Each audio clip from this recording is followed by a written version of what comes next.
ಕಾಂಡತ್ರಯಾರ್ಥ ನಿರೂಪಣೆ. ಅರಿವಿನೊಳು ಕೂಡಿ ತನ್ನನ್ನು ವಿಚಾರಿಸುವಾಗ ಅರಿವು ಆ ಸುವಿಚಾರ ಕ್ರಿಯೆಯದು ನೆರೆ ಬಿತ್ತದಿರೆ ಮುಕ್ತಿಯಹುದೆಂಬುದು ಅದು ಮಿಶ್ರವರಿ ನೀನು ನಿರ್ಮಲ ಮತಿವಂತೆ. ನಮಸ್ತೆ. ಕಾಂಡತ್ರಯ ನಿರೂಪಣ ಅಂತ ವಿಷಯ.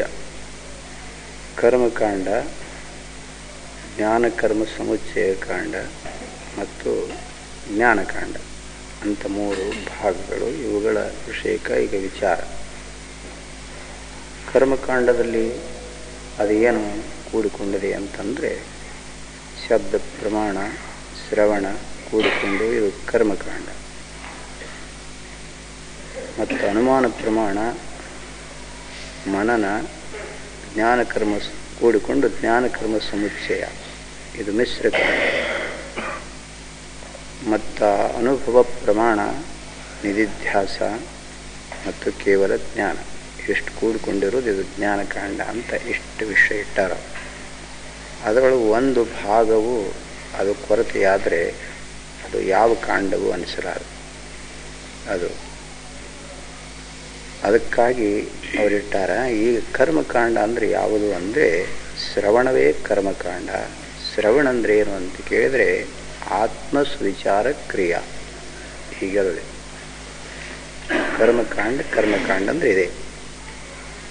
ಆತ್ಮಸ್ವಿಚಾರ ಕ್ರಿಯೆಯಲ್ಲಿ ಆತ್ಮನ ಬಗ್ಗೆ ಅಥವಾ ಈ ಅನಾತ್ಮದ ಬಗ್ಗೆ ವಿಚಾರ ಅವನಿಗೆ ಆಗಬೇಕಾಗಿದೆ. ಅದಾಗೋಣದ್ರಿಂದ ಈತನು ಮುಕ್ತನಾಗುವುದಕ್ಕೆ ಮುಕ್ತಿ ಎಂಬುವ ಶಬ್ದಕ್ಕೆ ಅರ್ಥ ಏನಿಟ್ಟಾರ ಅವರು, ತಾನು ಇದೇರು ಎಂಬುವ ಭಾವ, ಅಹಂ ಇದಂ ಅಂತಂಬುವ ಭಾವ, ನಾನು ನನ್ನದು ಅಂತಂಬುವ ಭಾವ. ಇದೇನಿದೆ ಇದೇ ಬಂಧನ. ಇದನ್ನು ಬಿಡಿಸುವಂಥ ಕರ್ಮ ಅದು ಮೋಕ್ಷಕ್ಕೆ ಸಾಧನ. ನಾನು ನನ್ನದೆಂತಂಬುವಂತಹ ಈ ಭಾವವನ್ನು ಬಿಡಿಸುವಂತಹ ಜ್ಞಾನ ಕರ್ಮ ಸಮುಚ್ಚಯ ಅದು ಮೋಕ್ಷಕ್ಕೆ ಸಾಧನ. ಅಹಂ ಮಮ ಭಾವವನ್ನು ನಿರಸನ ಮಾಡುವಂಥದ್ದು ಯಾವುದಿದೆಯೋ ಅದು ಜ್ಞಾನ, ಅದು ಮೋಕ್ಷಕ್ಕೆ ಸಾಧನ. ಇದರ ಮೇಲಿಂದ ಮೋಕ್ಷಕ್ಕೆ ಕರ್ಮವೂ ಬೇಕಾಗಿದೆ, ಜ್ಞಾನ ಕರ್ಮ ಸಮುಚ್ಚಯವೂ ಬೇಕಾಗಿದೆ, ಕೇವಲ ಜ್ಞಾನವೂ ಬೇಕಾಗಿದೆ. ಇಷ್ಟೊಂದು ವಿಷಯ ಇಟ್ಟಾರದೊಳಗೆ ಬಹಳ ಮಿಗಿಲಾದ ವಿಷಯ. ಆತ್ಮಸುವಿಚಾರ ಕ್ರಿಯಾ ಅಂತಂದರೆ ಇವಾಗ ಆತ್ಮಸುವಿಚಾರ ಕ್ರಿಯಾ ಇದು ಒಂದು ಉದ್ಯೋಗ. ಇದು ಇವನಲ್ಲಿ ನಡೆಯಬೇಕಾಯಿತು ಅಂತಂದರೆ ಶಬ್ದ ವೇದ ಪ್ರಮಾಣ ಇವನಿಗೆ ಬೇಕು, ಅದರದೊಂದು ಬಲ ಬೇಕು, ಮತ್ತು ಶ್ರವಣ ಬೇಕು ಇವನಿಗೆ, ಶ್ರವಣದ ಬಲ. ಈ ಎರಡರ ಬಲ ಇದ್ದರೆ ಈತ ಈ ಆತ್ಮಸುವಿಚಾರ ಕ್ರಿಯಾ ಮಾಡಲಿಕ್ಕೆ ಕೂಡ್ತಾನೆ, ಈ ಕರ್ಮ ಮಾಡಲಿಕ್ಕೆ ಕೂಡ್ತಾನೆ. ಆವಾಗ ವೇದ ಬಲ, ಶ್ರುತಿ ಬಲ ಮತ್ತು ಶ್ರವಣ ಬಲ ಇಲ್ಲದಿದ್ದರೆ ಅವ ಈ ಕರ್ಮದಲ್ಲಿ, ಈ ಕ್ರಿಯಾದಲ್ಲಿ ಅವ ತೊಡಲಿಕ್ಕೆ ಬರಲಾರದ. ಏನಂತ ಅವ ಕೂತ್ಕೊಂಡ ಅದನ್ನು ಕ್ರಿಯೆ ಆಚರಿಸಬೇಕು, ಬಲನ ಇಲ್ಲ. ಇದು ಮೊದಲಿಗೆ ಇದರ ಬಗ್ಗೆ ವೇದಾಗಮಗಳು ಏನು ಪ್ರತಿಪಾದನೆ ಮಾಡ್ತಾ ಇದ್ದಾವೆ ಅದರದ್ದು ಇವನಿಗೆ ಬಲ ಬೇಕು, ಅಧ್ಯಯನದ ಬಲ ಬೇಕು, ಮತ್ತು ಇಷ್ಟಲ್ಲದೇ ಅದರ ಶ್ರವಣದ ಬಲ ಬೇಕು. ಇದ್ದರೆ ಇದು ಈ ಆತ್ಮಸುವಿಚಾರದ ಕ್ರಿಯಾ, ಈ ಉದ್ಯೋಗ ಇದು ತೊಡಗಿತು. ಎತ್ತು, ಕುಂಟಿ ಇವೆಲ್ಲ ಸಾಹಿತ್ಯ ಕೂಡಿದರೆ ಇವನ ಈ ಉದ್ಯೋಗ, ಈ ಕ್ರಿಯಾ ಇವೊಂದು ಆರಂಭ ಆಯಿತು. ಬರೀಬೇಕು ಅಂತಂದ್ರೆ ಲೆಖಣಿಕೆ, ಮಸಿ, ಕಾಗದ ಇವೆಲ್ಲ ಸಾಹಿತ್ಯ ಇದ್ರೆ ಬರೆಯುವ ಕ್ರಿಯಾ ಇದು ಪ್ರಾರಂಭ ಆಯಿತು. ಯಾವ ಪೂರ್ವ ಸಾಧನಗಳು ಏನೇನು ಅದಕ್ಕೆ ಬೇಕಾದಂಥವು ಯಾವ ಇಲ್ಲದಿದ್ದರೆ ಅದು ಕ್ರಿಯಾ ನಡೀಬೇಕಂದ್ರೆ ಹೇಗೆ ನಡೀಬೇಕು? ಮಣ್ಣು, ಚಕ್ರದಂಡಾದಿಗಳು ಇವೆಲ್ಲ ಸಾಹಿತ್ಯ ಇದ್ದರೆ ಕುಂಬಾರನು ಘಟ ಮಾಡುವ ಕ್ರಿಯೆಯಲ್ಲಿ ತೊಡಗುವ. ಇದರಂತೆ ನಾವು ಯಾವುದಾದ್ರು ಒಂದು ಕ್ರಿಯಾದಲ್ಲಿ ತೊಡಗಬೇಕಾದ್ರೆ ಹಿಂದಿನ ಸಾಹಿತ್ಯ ಕಟ್ಟಿಕೊಂಡ ಅದು ಆ ಕ್ರಿಯಾ ನಮ್ಮದು ಲೌಕಿಕನ ಇರಲಿ ಅಥವಾ ವೈದಿಕನ ಇರಲಿ, ಯಾವುದೇ ಇರಲಿ, ಅದು ಕ್ರಿಯಾ ಸಾಗಬೇಕಾತು ಅಂದ್ರೆ ನೀರಿಗೆ ಹೋಗ್ಬೇಕಪ್ಪ. ನೀರಿಗೆ ಹೋಗ್ಬೇಕಂದ್ರೆ ನೀರು ತರಬೇಕು ಅಂತನೋ ಕ್ರಿಯಾದ್ರೆ ತತ್ಪರ ಆಗಬೇಕಾದ್ರೆ ಕೊಡ ಬೇಕು, ಹಗ್ಗ ಬೇಕು, ಅದಕ್ಕೇನೇನು ಸಾಹಿತ್ಯ ಬೇಕು ಅಷ್ಟು ಸಾಹಿತ್ಯ ಕೂಡಿದ್ರೆ ಆ ಕ್ರಿಯಾ ಒಂದ ಘಟನಾ. ಅದರಂತೆ ಈಗ ಆತ್ಮ ಸುವಿಚಾರ ಕ್ರಿಯಾ ಇದು ಇವನದು ನಡೆಯಬೇಕಾಯಿತು ಅಂತಂದ್ರೆ ಇದೆಲ್ಲ ಇಷ್ಟು ಪೂರ್ವ ಸಿದ್ಧತೆ ಇದು ಬೇಕು. ಆ ಪೂರ್ವ ಸಿದ್ಧತೆ ಅಂತಂದ್ರೆ ಏನು ಅಂತ ಹೇಳಿದ್ರೆ ವೇದಾಧ್ಯಯನ, ಶಾಸ್ತ್ರ ಅಧ್ಯಯನ ಮತ್ತು ಶಾಸ್ತ್ರ ಶ್ರವಣ. ಇದು ಸ್ವಾಧ್ಯಾಯ ಜ್ಞಾನ ಯಜ್ಞ ಅಂತಂತಾರಲ್ಲ, ಸ್ವಾಧ್ಯಾಯದ ಬಲ, ಇದು ಶ್ರವಣದ ಬಲ. ಇಷ್ಟು ಕೂಡಿಕೊಂಡಿದ್ರೆ ಇವ ಕೂತ್ಕೊಂಡು ಇವನ ಕ್ರಿಯಾ ಚಾಲೂ ಆಗುವುದು. ಏನಪ್ಪ ಏನು ಘಟನೆ ಮಾಡಿಲ್ಲಲ್ಲೋ ಕುಂಭಾರ ಅಂತಂದ್ರೆ ಸಾಮಾನ್ಯ ಇಲ್ಲ, ನಾ ಏನು ಮಾಡಲಿ ಅಂತಂತಾರೆ. ಅದು ಹಾಗೆ ಇವನಿಗೆ ಆತ್ಮಸುವಿಚಾರ ಕ್ರಿಯಾ ಎಂಬುವಂಥ ಈ ಕರ್ಮ ಇದು ನಡೀಬೇಕಾತಂದ್ರೆ ಇದು ಎಲ್ಲ ಬಲ ಇದ್ದರೆ ಮಾಡ್ಬೋದು, ಇದ್ದರೆ ಮಾಡಕ್ಕೆ ಬರೋದಿಲ್ಲ. ಇಲ್ಲ, ಅದಕ್ಕಾಗಿ ಅದನ್ನಷ್ಟು ಕೂಡಿಟ್ಟನದ. ಅದರಲ್ಲಿ ಶಾಸ್ತ್ರ ಅಧ್ಯಯನ, ಶಾಸ್ತ್ರ ಶ್ರವಣ ಈ ಎರಡರ ಕೂಡಿಕೊಂಡಿರುವಂಥದ್ದು ಆತ್ಮಸುವಿಚಾರ ಕ್ರಿಯಾ. ಇದು ಏನು ಮಾಡುವುದು ಅಂತ ಕೇಳಿದ್ರೆ ಆ ಬಂಧನ ಅಂತನ್ನುವಂಥದ್ದನ್ನು ದೂರ ಮಾಡುವುದು. ಬಂಧನ ಯಾವುದು ಅಂತ ಕೇಳಿದರೆ ಅಹಂ ಮಮ ಅಂತಂಬುವುದೇ ಇದು ಬಂಧನ. ಏನಪ್ಪ ತಾನು ಇದಿರು ಅಂತಂಬುವುದೇನದೆ ಇದು ಬಂಧನ. ಅಹಂಕಾರ ಮಮಕಾರ ಅಂತಂಬುವುದೇ ಇದು ಬಂಧನ. ಗೀತೆಯಲ್ಲಿ ಅಂತಾನ, ಯದಾ ಪ್ರಜಹಾತಿ ಮನೋಗತಾನ್ ಕಾಮಾನ್ ಸರ್ವಾನ್. ಮನೋಗತಾನ್ ಕಾಮಾನ್, ಮನಸ್ಸಿನಲ್ಲಿ ಉಗಮವಾಗುವ ಕಾಮನೆಗಳನ್ನು ಯಾವಾಗ ಈತನು ಬಿಡುವನು ಆಗ ಆತ ಆತ್ಮನಿ ಆತ್ಮನಃ ತುಷ್ಟ ಸ್ಥಿತಪ್ರಜ್ಞ. ಆಗ ಆತ ತನ್ನಲ್ಲೇ ತಾನು ಆನಂದ ಪಡ್ತಕ್ಕಂಥ ಸ್ಥಿತಪ್ರಜ್ಞನಾಗುವನು, ಮುಕ್ತನಾಗುವನು. ವಿಹಾಯ ಸರ್ವಾನ್ ಕಾಮಾನ್ ಪುಮಾಶ್ಚರತಿ ನಿಸ್ಪೃಹ ನಿರ್ಮಮಃ ನಿರಹಂಕಾರ ಸ ಶಾಂತಿಂ ಅಧಿಗಚ್ಚತಿ. ಯಾವನು ನಿರಹಂಕಾರ ನಿಸ್ಪೃಹನಾಗುವನು, ನಿರ್ಮಮನಾಗುವನು, ನಿರಹಂಕಾರನಾಗುವನು, ಅವನು ಶಾಂತಿಂ ಅಂದರೆ ಮೋಕ್ಷ ಸ್ಥಿತಿಯನ್ನು ಅವ ಅಧಿಗಚ್ಚಿ. ಶಾಂತಿ ಅಂದರೆ ಮೋಕ್ಷ, ಶಾಂತಿ ಅಂದರೆ ಸುಖ. ಅದು ಅಂಥ ಸ್ಥಾನವನ್ನು ಆತನು ಪಡೆಯುವನು. ಈಗ ಇದಕ್ಕೆ ವಿರೋಧ ಯಾವುದು ಅಂತ ಕೇಳಿದರೆ ಅಹಂಕಾರ, ಮಮಕಾರ, ಸ್ಪೃಹ. ಈ ಕಾಮನೆಗಳೇನಿದ್ದಾವಲ್ಲ, ಈ ಮನುಷ್ಯನನ್ನ ಬಂಧನದಲ್ಲಿಟ್ಟ. ನಾನು ಎಂಬುವ ಅಹಂಕಾರ, ನನ್ನದು ಅಂತಂಬುವ ಮಮಕಾರ. ಆದ್ದರಿಂದ ಇದಕ್ಕೆ ಏನಾದರಾಗಲಿ ಎಷ್ಟು ಸಮರ ಏನಾದರೂ ಅರ್ಥವನ್ನು ಸಂಪಾದಿಸಿಕೊಳ್ಬೇಕನ್ನೋ ಸ್ಪೃಹ. ಇದೇನದೆ ಇವನ್ನ ಬಿಗದು ಇವನ ಬಂಧನದೊಳಗೆ ಹಾಕುವುದು. ಯಾರೂ ನಮ್ಮನ್ನು ಈ ಪ್ರಪಂಚದಲ್ಲಿ ಕಟ್ಟಿ ಹಾಕಿದವರು ಯಾರೂ ಇಲ್ಲ. ಯಾರೂ ಇಲ್ಲ ಕಟ್ಟಿ ಹಾಕಿದವರು ಯಾರ್ಯಾರಿಲ್ಲ ನಯ ನಾದತ್ತೆ ಕಶ್ಚಿತ್ ಪಾಪಂ ವಾ ಸುಕೃತಂ ವಿಭುಹು. ವಿಭು ಪರಮಾತ್ಮ ಯಾವನಿಗಾರ ಆಗಲಿ ಒಂದು ಪಾಪವನ್ನಾಗಲಿ ಪುಣ್ಯವನ್ನಾಗಲಿ ಅವನು ಕೊಡುವಂಗಿಲ್ಲ. ವಿಭು ಅವನ ಮೇಲೆ ನಾವು ಯಾವ ಥರದ್ದು ಅಪವಾದ ಕೊಡಲಿಕ್ಕೆ ಪರಮಾತ್ಮನ ಮೇಲೆ. ಮತ್ತೆ ಅದರಿಂದ ಅಂತ ಕೇಳಿದರೆ ಅಜ್ಞಾನೇನ ಆವೃತಂ ಜ್ಞಾನಂ. ತಮ ಮತ್ತು ರಜ ಇವುಗಳ ಮೂಲಕವಾಗಿ ಸತ್ವದಲ್ಲಿರುವಂಥ ಜ್ಞಾನ ಆವೃತ ಆತು. ತೇನ ಮುಹ್ಯಂತಿ ಜಂತವ.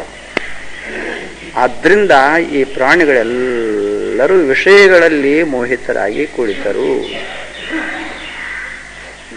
ಯೇಷಾಂ ಆತ್ಮನಃ ಆವೃತಂ ಅಜ್ಞಾನಂ ನಾಶಿತಂ. ಯಾರದು ಆತ್ಮನ ಮೇಲೆ ಆವರಿಸಿದಂತಹ ತಮಃ ರಜ ಅಂತನ್ನುವಂಥದ್ದು ಅದೇನು ನಾಶ ಅಥೋ ಆವರಣ, ತೇಷಾಂ ಜ್ಞಾನ, ಅವರ ಜ್ಞಾನ, ಅವರ ಸಾತ್ವಿಕ ಜ್ಞಾನ ಏನದೆ ಆದಿತ್ಯವತ್ ಸ್ಫುರತಿ ಪರಂ. ಸೂರ್ಯ ಹೊಳೆದಂತೆ ಹೊಳೆದು ಇನ್ನೊಂದು ಪದಾರ್ಥವನ್ನು ತೋರಿಸುವುದದು. ಇದು ನೋಡು, ಇದು ಜಡ ಅದೆ, ಇದು ನೋಡಿದು ಅಜಡ ಅದೆ ಅಂತ ಪರಂ ಮತ್ತೊಂದು ವಸ್ತುವನ್ನು ಅದು ಸೂರ್ಯ ಹ್ಯಾಂಗ ಉದಯ ಆದರೆ ಇದು ನೋಡಿದು ಚೇತನ ವಸ್ತು, ಇದು ಅಚೇತನ ವಸ್ತು ಅಂತನ್ನುವಂಥದ್ದನ್ನು ನಾವು ಯಾರ ಬೆಳಕಿನಾಗ ಕಾಣ್ತೀವಿ? ಸೂರ್ಯನ ಬೆಳಕಿನೊಳಗೆ ಕಾಣ್ತೀವಿ. ಹಾಗೆ ತಮ ರಜಗಳ ಸಂಪರ್ಕವಿಲ್ಲದಂಥ ಹೃದಯ ಸತ್ವ ಸ್ಥಿತಿಗೆ ಬಂದಿತು ಅಂತಂದ್ರೆ ಅಲ್ಲಿ ಜ್ಞಾನ ಸ್ಫುರತಿ. ಅದೇನು ಮಾಡುವುದು? ಪರಂ ನೋಡು, ಆ ವಸ್ತು ಜಡ ಅದೇ, ಅದನ್ನು ಆಸೆ ಮಾಡಬೇಡ. ಈ ವಸ್ತು ಅಜಡ ಅದೇ, ಇದನ್ನು ಕೈ ಬಿಡಬೇಡ. ಅದರಿಂದ ನಿನಗೆ ಇಷ್ಟು ಸಾಧಕದೆ, ಇದರಿಂದ ಇಷ್ಟು ನಿನಗೆ ಬಾಧಕದೆ ಅಂತಂಬುವಂಥದ್ದನ್ನು ಎಲ್ಲ ತೋರಿಸಿಕೊಡುವುದು. ಅದರಿಂದ ಮನುಷ್ಯ ಬಿಡುಗಡೆ ಆಗುವ. ಅದಕ್ಕೆ ಸುವಿಚಾರ ಕ್ರಿಯಾ ಅಂತಾರೆ. ಏನಪ್ಪ, ಯಾಕೆ ಈ ಮನುಷ್ಯ ಎಲ್ಲದರ ಮೇಲೆ ಅಹಂ ಮಮ ಅಂತನ್ನುವಂಥ ಈ ಭಾವ ಇಟ್ಟುಕೊಂಡು ಏನು ಕೂತಾನಲ್ಲ, ಯಾವುದು ಇವನ ಸಂಗಡ ಯಾವುದು ಬರೋದು ಯಾವುದೂ ಇಲ್ಲ. ಇವನ ಬೆನ್ನ ಹತ್ತಿ ಬರುವಂಥದ್ದು ಯಾವುದೂ ಇಲ್ಲ. ಯಾವುದು ನಾನು ಅಂತ ಯಾವುದಕ್ಕಂತನ ಅದು ತನ್ನ ಬೆನ್ನ ಹತ್ತಿ ಬರೋಂಗಿಲ್ಲ, ನನ್ನದಂತೆ ಯಾವುದಂತನ ಅದು ತನ್ನ ಬೆನ್ನ ಹತ್ತಿ ಬರೋಂಗಿಲ್ಲ. ಇದು ಬರೀ ಈ ಕ್ಷುದ್ರ ಸಂಸ್ಕಾರಗಳನ್ನ ಇಟ್ಟುಕೊಂಡು ಹೋಗ್ತಾನ, ಕ್ಷುದ್ರ ಸಂಸ್ಕಾರಗಳನ್ನ ಇಟ್ಟುಕೊಂಡು ಜನ್ಮ ತಾಳ್ತಾನ. ಕ್ಷುದ್ರ ಸಂಸ್ಕಾರಗಳ ಮೂಲಕ ಅನೇಕ ಥರದಿಂದ ಕಷ್ಟ ನಷ್ಟಗಳನ್ನು ಅನುಭವಿಸ್ತಾನೆ. ಈ ಆತ್ಮ ಸುವಿಚಾರ ಕ್ರಿಯೆ ಇದೇನು ಮಾಡ್ಬೋದು ಅಂತ ಕೇಳಿದರೆ, ಅದು ಕೆಡಕದೆ, ಅದನ್ನು ಹಿಡಿಬೇಡ. ಅಹಂ ಕೆಡಕದೆ, ಅದನ್ನು ಹಿಡಿಯಬೇಡ.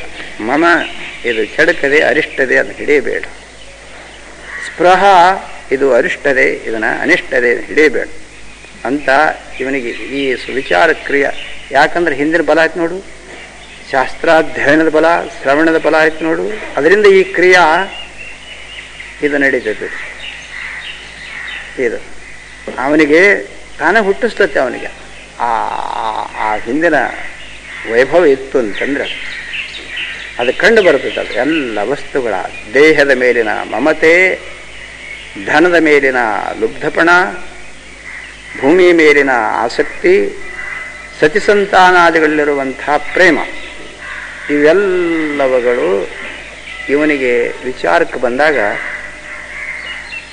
ಏನು ಇವು ಲಾಭವಿಲ್ಲ, ಇವುಗಳಿಂದಲೇ ನಾನು ಇಷ್ಟು ಅನರ್ಥಕ್ಕೆ ಗುರಿಯಾದೆ ಅಂತಂಬುವ ಈ ಅನುಭವ ಈತನಿಗೆ ಬರ್ತದೆ. ಈ ಕ್ರಿಯಾ ಇದು ಸುವಿಚಾರ ಕ್ರಿಯಾ. ಮನುಷ್ಯ ಹೊರಗಿನವರ ಮಾತು ಕೇಳಿಕೊಂಡು ಇವ ವಿಷಯವನ್ನು ಬಿಡುವುದಂತಂದ್ರೆ ಅದು ಖರೆ ಬಿಡುವಿಕೆಲ್ಲ. ಹೊರಗಿನವರ ಬಾಹ್ಯದವರ ಮಾತು ಕೇಳಿಕೊಂಡು ವಿಷಯ ತ್ಯಾಗ ಮಾಡ್ತಾನಂತಂದ್ರೆ ಖರೆ ತಿಳುವಳಿಕೆ ಅಲ್ಲ. ಅದು ಅವ ತನ್ನಲ್ಲಿ ಹುಟ್ಟಬೇಕಾದ್ರದು ವಿಚಾರ ಕ್ರಾಂತಿ ಆದಾಗನೇ ನಿಜವಾದ ತ್ಯಾಗ, ನಿಜವಾದ ಸಂಚಯ. ವಿಚಾರ ಕ್ರಾಂತಿ ಆಗದಿದ್ದರೆ ನಿಜವಾದ ತ್ಯಾಗನೂ ಅಂತ ಅನಿಸಲಾರದು, ಅದು ನಿಜವಾದ ಸಂಚಯನೂ ಅಂತ ಅನಿಸಲಾರದು. ಏನಪ್ಪ ಬೇಕು ನೋಡೋದಕ್ಕೆ, ಅದರ ತನಗೆ ಹುಟ್ಟಬೇಕಾದ್ರೆ ಹೊರಗಿನದು ಏನೋ ಸ್ವಲ್ಪ ನಿಮಿತ್ತ, ಹೊರಗೆ ಬಾಹ್ಯದ್ದು ಒಂದು ಸ್ವಲ್ಪ ನಿಮಿತ್ತ, ಗುರುಗಳದ್ದು ಒಂದು ನಿಮಿತ್ತ, ಮತ್ತು ಸಜ್ಜನರ ಸಹವಾಸದ್ದು ಒಂದು ನಿಮಿತ್ತ, ಏನೋ ದರ್ಶನಾದಿಗಳದ್ದು ಒಂದು ನಿಮಿತ್ತ. ಅಷ್ಟು ನಿಮಿತ್ತ ಆಗೋಣದ್ರಿಂದ ಅಂತರದಲ್ಲಿ ಇವನಿಗೆ ಅದು ವಿಚಾರದ ಬದಲಾವಣೆ ಹೇಳ್ಬೇಕು, ವಿಚಾರ ಕ್ರಾಂತಿ. ಅದು ಹುಟ್ಟಿದ್ರೆ ಅಲ್ಲಿಗೆ ಅದಕ್ಕೆ ಕರ್ಮಕಾಂಡ ಅಂತಾರೆ. ನಿಜವಾದ ಕರ್ಮದಿಂದ ಮೋಕ್ಷ ಅಂತನ್ನೋದು. ಯಾವ ಕರ್ಮದಿಂದ ಮೋಕ್ಷ ಅಂತಂದ್ರೆ ಇದೇ ಸುವಿಚಾರ ಕ್ರಿಯೆ ಏನದೆ, ಇದರಿಂದ ಮೋಕ್ಷ. ಕರ್ಮದಿಂದ ಮೋಕ್ಷ ಅಂತಂದ್ರೆ ನಾವೆಲ್ಲರ 3 ಸಾರಿ ಸ್ನಾನ ಮಾಡೇವಿ, 5 ಸಾರಿ ಸ್ನಾನ ಮಾಡೇವಿ, ನಾವು ತ್ರಿಕಾಲ ಪೂಜೆಯವರು, ನಾವು ಪಂಚಕಾಲ ಪೂಜೆಯವರು ಅಂದ ನಾವೇನು ಮಾಡ್ತೀವಿ, ನಾವಷ್ಟು ಸ್ನಾನ ಮಾಡಿ ಕೂತಿದ್ರೆ ಒಬ್ಬ ಯಾವನಾರ ಸ್ನಾನ ಮಾಡದೆ ಧ್ಯಾನಕ್ಕೆ ಕೂತಿದ್ರೆ ಅವನ್ನ ನಾವು ಹೀಯಾಸ್ತೇವೆ. ಸ್ನಾನ ಇಲ್ಲ, ಸಂಧ್ಯಾ ಇಲ್ಲ, ಹೇಗೆ ಕೂತದು ಅಂತ ನಾವು ತಿರಸ್ಕಾರ ಮಾಡ್ತೀವಿ. ಆ ತಿರಸ್ಕಾರ ಮಾಡುವಂಥ ಬುದ್ಧಿ ನಮ್ಮಲ್ಲಿ ಹುಟ್ಟಿಸ್ತಂತಂದ್ರೆ ಈ ಕರ್ಮ ಮತ್ತಿಷ್ಟು ನಮ್ಗೆ ಬಂಧನಕ್ಕೆ ಕಾರಣ ಆಯ್ತಲ್ಲ ಹೊರತು ಮೋಕ್ಷಕ್ಕೆ ಕಾರಣ ಆಗೋದಿಲ್ಲ. ಯಾವನಾದ್ರೂ ಒಬ್ಬ ಸ್ನಾನ ಮಾಡಿ ಬರ್ತಿದ್ನಂದ್ರೆ ಎದುರಿಗೆ ಒಬ್ಬ ಅಸ್ಪೃಶ್ಯ ಬಂದ ಅವನ ಸ್ಪರ್ಶ ಮಾಡಿದ್ರೆ ತೋತು ನನ್ನ ನೀನು ಅಪವಿತ್ರ ಮಾಡಿದೆ, ಅವನ ಮೇಲೆ ಸಿಟ್ಟಾಗ್ತಾನೆ, ತನ್ನ ಬಗ್ಗೆ ತನಗೆ ಬಹಳ ತಾಪ್ ಪಡ್ಕೋತಾನೆ. ಈ ಥರದ ರಾಗದ್ವೇಷಗಳನ್ನು ಹುಟ್ಟಿಸುವಂಥದ್ದೇನದೇ ಈ ಕರ್ಮ ಅಲ್ಲ. ಅದು ಈ ಕರ್ಮದಿಂದ ಮೋಕ್ಷ ಆಗುವುದಿಲ್ಲ. ವಿಚಾರಕ್ರಿಯಾ ಹುಟ್ಟಬೇಕು.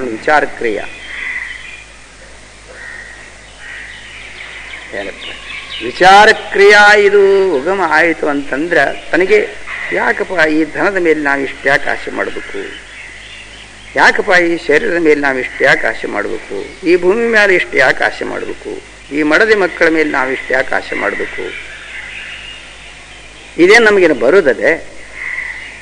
ಸುಮ್ಮನೆ ಇದರ ಮೇಲಿನ ಆಸೆಯಿಂದ ಮಾಡಬಾರ್ದ ಕೃತಿಗಳನ್ನು, ಮಾಡಬಾರ್ದ ಪಾಪಗಳನ್ನು ನಾವು ಮಾಡಲಿಕ್ಕೆ ನಾವು ತಯಾರಾಗಿ ನಿಲ್ಲುವುದು ಎಲ್ಲಿದು? ಇದು ಯಾಕೆ ಬೇಕಿದು? ಎಲ್ಲ ಶಿವ ಏನು ದಾರಿ ಬಿಟ್ಟು ನಾನು ನಡೆದ್ನಲ್ಲಪ್ಪ. ಈ ವಿಚಾರ ಕ್ರಾಂತಿ ಹುಟ್ಟಿತವನಿಗೆ, ವಾಲ್ಮೀಕನಿಗೆ ನಾರದರ ಉಪದೇಶದಿಂದ ಈ ವಿಚಾರ ಕ್ರಾಂತಿ ಹುಟ್ಟಿದ ಕೂಡಲೇ ಹೆಂಡ್ರ ಮಕ್ಕಳ ಪ್ರೇಮ ಬಿಟ್ಟ. ಅವರ ಮಾತಿನ ಮೇಲಿಂದ ಅವನ ಹೃದಯದಲ್ಲಿ ಈ ವಿಚಾರ ಕ್ರಾಂತಿ ಹುಟ್ಟಿದ್ದರಿಂದಲೇ ಹೆಂಡ್ರ ಮಕ್ಕಳ ಮೇಲೆ ಪ್ರೇಮ ಬಿಟ್ಟ, ಮೋಹ ಬಿಟ್ಟ, ಮಮತೆ ಬಿಟ್ಟ, ಅಹಮ್ಮ ಬಿಟ್ಟ. ಸರಿ, ಎಲ್ಲನೂ ತಟಸ್ಥ ಮಾಡಿ ನೆಲ್ಕೊಂಡ. ಅದು ಅವನ ಹೃದಯದಲ್ಲಿ ಆ ವಿಚಾರ ಕ್ರಾಂತಿ ಉತ್ಪತ್ತಿ ಆಗದಿದ್ರೆ ನಾರದ ಏನು ಮಾಡೋದು? ಇನ್ನೊಂದು ತಾಸು ಹೇಳ್ತಿದ್ದ, ಇನ್ನೊಂದು ದಿವಸ ಹೇಳ್ತಿದ್ದ, ಆಗಲಿಪ್ಪ ಇಲ್ಲಿ ಏನು ಯಾವಾಗ ಇನ್ನೊಂದು ಬರ್ತೇನೆ ಅಂತ ಹೋಗಿಬಿಡ್ತಿದ್ದ. ಹಾಗಲ್ಲ, ಅವನ ಹೃದಯ ತಕ್ಷಣದಲ್ಲಿಯೇ ಅವನ ಹೃದಯದೊಳಗೆ ಆ ವಿಚಾರದ ಕ್ರಾಂತಿ ಎತ್ತು. ಅದಕ್ಕೇನಂತಾರೆ? ಅದಕ್ಕೆ ಕರ್ಮ, ಸುವಿಚಾರ ಕ್ರಿಯಾ. ಅದೇ ಕರ್ಮ, ಮೋಕ್ಷದ ಕರ್ಮ ಅದೇ. ನಿಜವಾದ ಕರ್ಮ ಅಂದರೆ ಅದೇ. ಅದು ಇದೇನು ನಾವೇನು ಮಾಡ್ಕೊಂಡಿವಿ? ಈಗ ಅಜ್ಜ ಅವರು, ಈ ಗರ್ಗದ ಅಜ್ಜ ಅವರು ಒಂದು ಮನೆಗೆ, ಒಬ್ಬ ಶೆಟ್ರ ಮನೆಗೆ ಅವರು ಪ್ರಸಾದಕ್ಕೆ ಹೋಗಿರ್ತಾರೆ. ಅವರು ಶೀಲವಂತ ಬಣಜಿಗಾರ, ಅವರು ನೊಣ ಮುಟ್ಟದ ಬಣಜಿಗಾರ, ಅವರು ಇಷ್ಟು ಶೀಲ ಮಾಡೋರು ಅವರು ಬಣಜಿಗಾರು. ಅವ್ರ ಮನೆಗೆ ಇವ್ರು ಹೋಗಿರ್ತಾರೆ. ಸ್ನಾನ ಮಾಡಿಸಿದ್ರು ಬಚ್ಚಲ ಕೋಣೆಯಲ್ಲಿ ಅವ್ರನ್ನ. ಅಲ್ಲಿ ಸ್ನಾನ ಮಾಡ್ಕೊಂಡು ಬರುವಾಗ ನಡಕ್ಕೆ ಒಂದು ಕಂಬ ಇರೋದು, ಬಂದು ಹಿಂಗೆ ಕಂಬ ಹಿಡಿದ್ರು. ಅವರು ಹಿಂಗೆ ಹಿಡಿದ ಕೂಡಲೇ ಯಪ್ಪ ಅದನ್ನೇ ಹಿಡ್ದಿ ಅಂತಂದ್ರೆ. ಯಾಕಂದ್ರೆ ಅದು ಕಂಬ ಅದು ಶುದ್ಧ ಇಲ್ಲ, ಅದು ಅಪವಿತ್ರ ಐತಿ, ಅದಕ್ಕೆ ಅದನ್ನೇ ಹಿಡಿದ್ರಿ, ಸ್ನಾನ ಮಾಡಿರಿ, ಅದನ್ನೇ ಹಿಡಿದ್ರಿ. ಎಲ್ಲ ಹುಡಿ ಮಗನ ನಡು ಮನ್ಯಾಗ ಅಪವಿತ್ರ ಕಂಬ ಇಟ್ಕೊಂಡಿ ಅಂದ್ರೆ ನಿನ್ನ ಮನ್ಯಾಗ ನಾವು ಉಣ್ಣುದಿಲ್ಲ ಅಂತ ಹೊರಬಿದ್ರ ಅವರು. ಯಾಕ್ರಿಪ್ಪ ಹೊಂಟ್ರಿ? ನಡು ಮನ್ಯಾಗ ಅಪವಿತ್ರ ಕಂಬ ಇಟ್ಕೊಂಡಿ ಅಲ್ಲ, ನಾ ಸ್ನಾನ ಮಾಡಿದ್ರೆ ಏನಾದ್ರು 10 ಕೊಡೋದು ಹಾಕ್ರಿ, 20 ಕೊಡೋದು ಹಾಕ್ರಿ, ನಡು ಮನೆಯಾಗ ಅಪವಿತ್ರ ಕಂಬ ಇಟ್ಕೊಂಡು ಹಳಿಯುವಂಥ ಗುಣ ಹುಡ್ಕೋತಾರೆ. ಅನ್ಯರನ್ನ ತಿರಸ್ಕಾರ ಮಾಡುವಂಥ ಗುಣ ಹುಡ್ಕೋತಾರೆ. ಏನಪ್ಪ ಈ ಕರ್ಮ ಅಲ್ಲ. ಇದಕ್ಕೇನು ಇಟ್ಟ ನೋಡು, ವಿಚಾರ ಕ್ರಿಯಾ, ಸುವಿಚಾರ ಕ್ರಿಯಾ ಅಂತಾರೆ. ಇದು ಇಲ್ಲಿ ಅವನ ಹೃದಯದಲ್ಲಿ ಅವನು ಬರಬೇಕು. ಅವನಿಗೆ ತನಗೆ ಹುಟ್ಟಬೇಕಾದ ಅದೇನೋ ಅದೊಂದು ಪುಣ್ಯದ ಬಲದಿಂದ ಯಾವ ಕಾಲದಲ್ಲಿ ಯಾರು ಹುಟ್ಟುವುದು. ಅದು ಹುಟ್ಟಿದಾಗ ಅಹಂಕಾರ ಇದ್ದದ್ದು ನಿರಹಂಕಾರ ಆಗುವುದು, ಮಮ ಇದ್ದದ್ದು ನಿರ್ಮಮ ಆಗುವುದು, ಸ್ಪೃಹ ಇದ್ದದ್ದು ನಿಸ್ಪೃಹ ಆಗುವುದು. ಶಾಂತಿಂ ಅಧಿಗಚ್ಚತಿ. ನಮ್ಮ ಕಣ್ಣಿಗೆ ಏನೂ ಕಾಣೋದಿಲ್ಲ, ಅವರು ಕ್ರಿಯಾಶೀಲರಲ್ಲ ಅಂತ ನಮ್ಮ ಕಣ್ಣಿಗೆ ಕಾಣ್ತದೆ. ಅವರು ಕೂತ್ಕೊಂಡು ಇದೇ ವಿಚಾರದಲ್ಲಿದ್ದವರು ಅಂತಂದರೆ ನಮ್ಮ ಕಣ್ಣಿಗೆ ಕಾಣದಿದ್ರು ಅವ್ರ ಕ್ರಿಯಾ ಅವದು ನಡೆದದವ. ನಾಳೆ ನಿಮಗೈನೆ ಶರೀರದಲ್ಲಿ ವೃದ್ಧಾಪ್ಯ ಬಂದು ಏಳಲಿಕ್ಕೆ ಬಾರದಾಗ ಈ ವಿಚಾರ ಕ್ರಿಯಾ ನಿಮಗೆ ನಡೆದರೆ ಬಾಹ್ಯದ ಕ್ರಿಯಾಗಳು ನಿಮಗೇನು ಬೇಕಾಗಿಲ್ಲ. ಯಾವುದು ಬೇಡ ಬಾಹ್ಯದ ಕ್ರಿಯೆಗಳು, ಅಲ್ಲಿಗೆಲ್ಲ ತಟಸ್ಥಾಗಿ ಹೋಗ್ತಾವೆ. ಅದಕ್ಕೆ ಮೋಕ್ಷಕ್ಕೆ ಕಾರಣವಾದದ್ದು ಕರ್ಮ ಯಾವುದು ಅಂತಂದರೆ ಸುವಿಚಾರ ಕ್ರಿಯಾ ಅಂತ ಇಟ್ಟಾರೆ. ಇದು ಅಗತ್ಯವಾಗಿ ಬೇಕಿದೆ, ಈ ಸುವಿಚಾರ ಕ್ರಿಯಾ. ಇದು ಮೊದಲೇದ್ದಿದ ಸುವಿಚಾರ ಕ್ರಿಯಾ. ಇದಕ್ಕೇನಂತಾರೆ? ಇದಕ್ಕೆ ಸುವಿಚಾರ ಕ್ರಿಯೆಗೆ ಇದಕ್ಕೆ ಬಲ ಯಾರ್ದು ಐತೆ ಅಂತಂದರೆ ಅಧ್ಯಯನ ಮೊದಲ ಅದು ಶ್ರುತಿ ಮತ್ತು ಶ್ರವಣ ಇವುಗಳ ಬಲ ಕಟ್ಟಿಕೊಂಡು ಆಗುವ ಕ್ರಿಯಾ ಇದು ಸುವಿಚಾರ ಕ್ರಿಯಾ. ಇದು ಮೊದಲೇದ್ದಿದು ಅಂತಂಬೋದು. ಎನ್ನ ಕರ್ಮಜ್ಞಾನ ಎರಡರದ್ದು ಹೇಳ್ತಾನೆ. ಅರಿವಿನೊಳು ಕೂಡಿ ತನ್ನನ್ನು ವಿಚಾರಿಸುವಾಗ ಅರಿವು ಆ ಸುವಿಚಾರ ಕ್ರಿಯೆಯದು ನೆರೆಬಿಚ್ಚದಿರೆ ಮುಕ್ತಿಯಹುದೆಂಬುದು ಅದು ಮಿಶ್ರವು ಅರಿ ನೀನು ನಿರ್ಮಲ ಮತಿ. ಇದರಲ್ಲಿ ಮಿಶ್ರ ಅಂತಾರೆ ಇದಕ್ಕೆ. ಇದರಲ್ಲಿ ಈಗ ಇದಕ್ಕಿಂತಲೂ ಮುಂದೆ ಹರಿದಾಟ ಅಲ್ಲೇನದೆ, ಇಲ್ಲಿ ಬರೀ ವಿಚಾರ ಕ್ರಾಂತಿ, ಸುವಿಚಾರ ಕ್ರಿಯಾದೊಳಗೆ ಇಷ್ಟೇ ಇದ್ದ. ಅಲ್ಲಿ ಮುಂದಿನದಲ್ಲಿ ಏನಂತಾನ, ಅರಿವಿನೊಳಗೆ ಕೂಡಿ ತನ್ನನ್ನು ಸುವಿಚಾರಿಸುವುದು ಅಂಬುವುದು. ಚೈತನ್ಯ ರೂಪ ತಾನಾಗಿರ್ದು ಜಡಪಂಚಭೂತ ದೇಹವೇದನು ನೀನೆಂಬೆ. ಹಿಂಗಂದಾಗ ಚೈತನ್ಯವೇ ತಾನು ಈ ಜಡ ಪಂಚಭೂತಾತ್ಮಕವಾದ ದೇಹ ನಾನಲ್ಲ ಅಂಬುವುದು ಇದು ಸುವಿಚಾರ ಕ್ರಿಯೆ. ಜಡ ದೃಶ್ಯ ಮಿತಿ ಪರಿಣತಿ ಇದು ಅನೇಕ ಥರದ ದೋಷವುಳ್ಳಂತಹ ಈ ದೇಹ ನಾನಲ್ಲ, ಚೈತನ್ಯನ. ಮತ್ತು ಈ ಧನ ಧಾನ್ಯ ದೌಲತ್ತು ಬಾಹ್ಯ ಪರಿಸರ ನನ್ನನ್ನು ಇವೇನು ಪರಿಪಾಲನೆ ಮಾಡಲಾರವು. ನಾನು ಎಂಥವನು, ಪೂತ ನಿರ್ಮಲ, ಹೀಗೆ ನಾನಿದ್ದೇನೆ. ಅದಕ್ಕೇನಂತಾರೆ, ಅದಕ್ಕೆ ಪರಮಾರ್ಥ ಅಂತಾರೆ. ಅದಕ್ಕೆ ಪರಮಾರ್ಥ ಅಂತಾರೆ.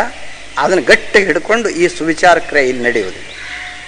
ಅದನ್ನು ಹಿಡಿದನೇ ಈ ಸುವಿಚಾರ ಕ್ರಿಯೆ ಮಾಡೋದು, ಅದನ್ನು ಬಿಟ್ಟು ಮಾಡೋದಲ್ಲ.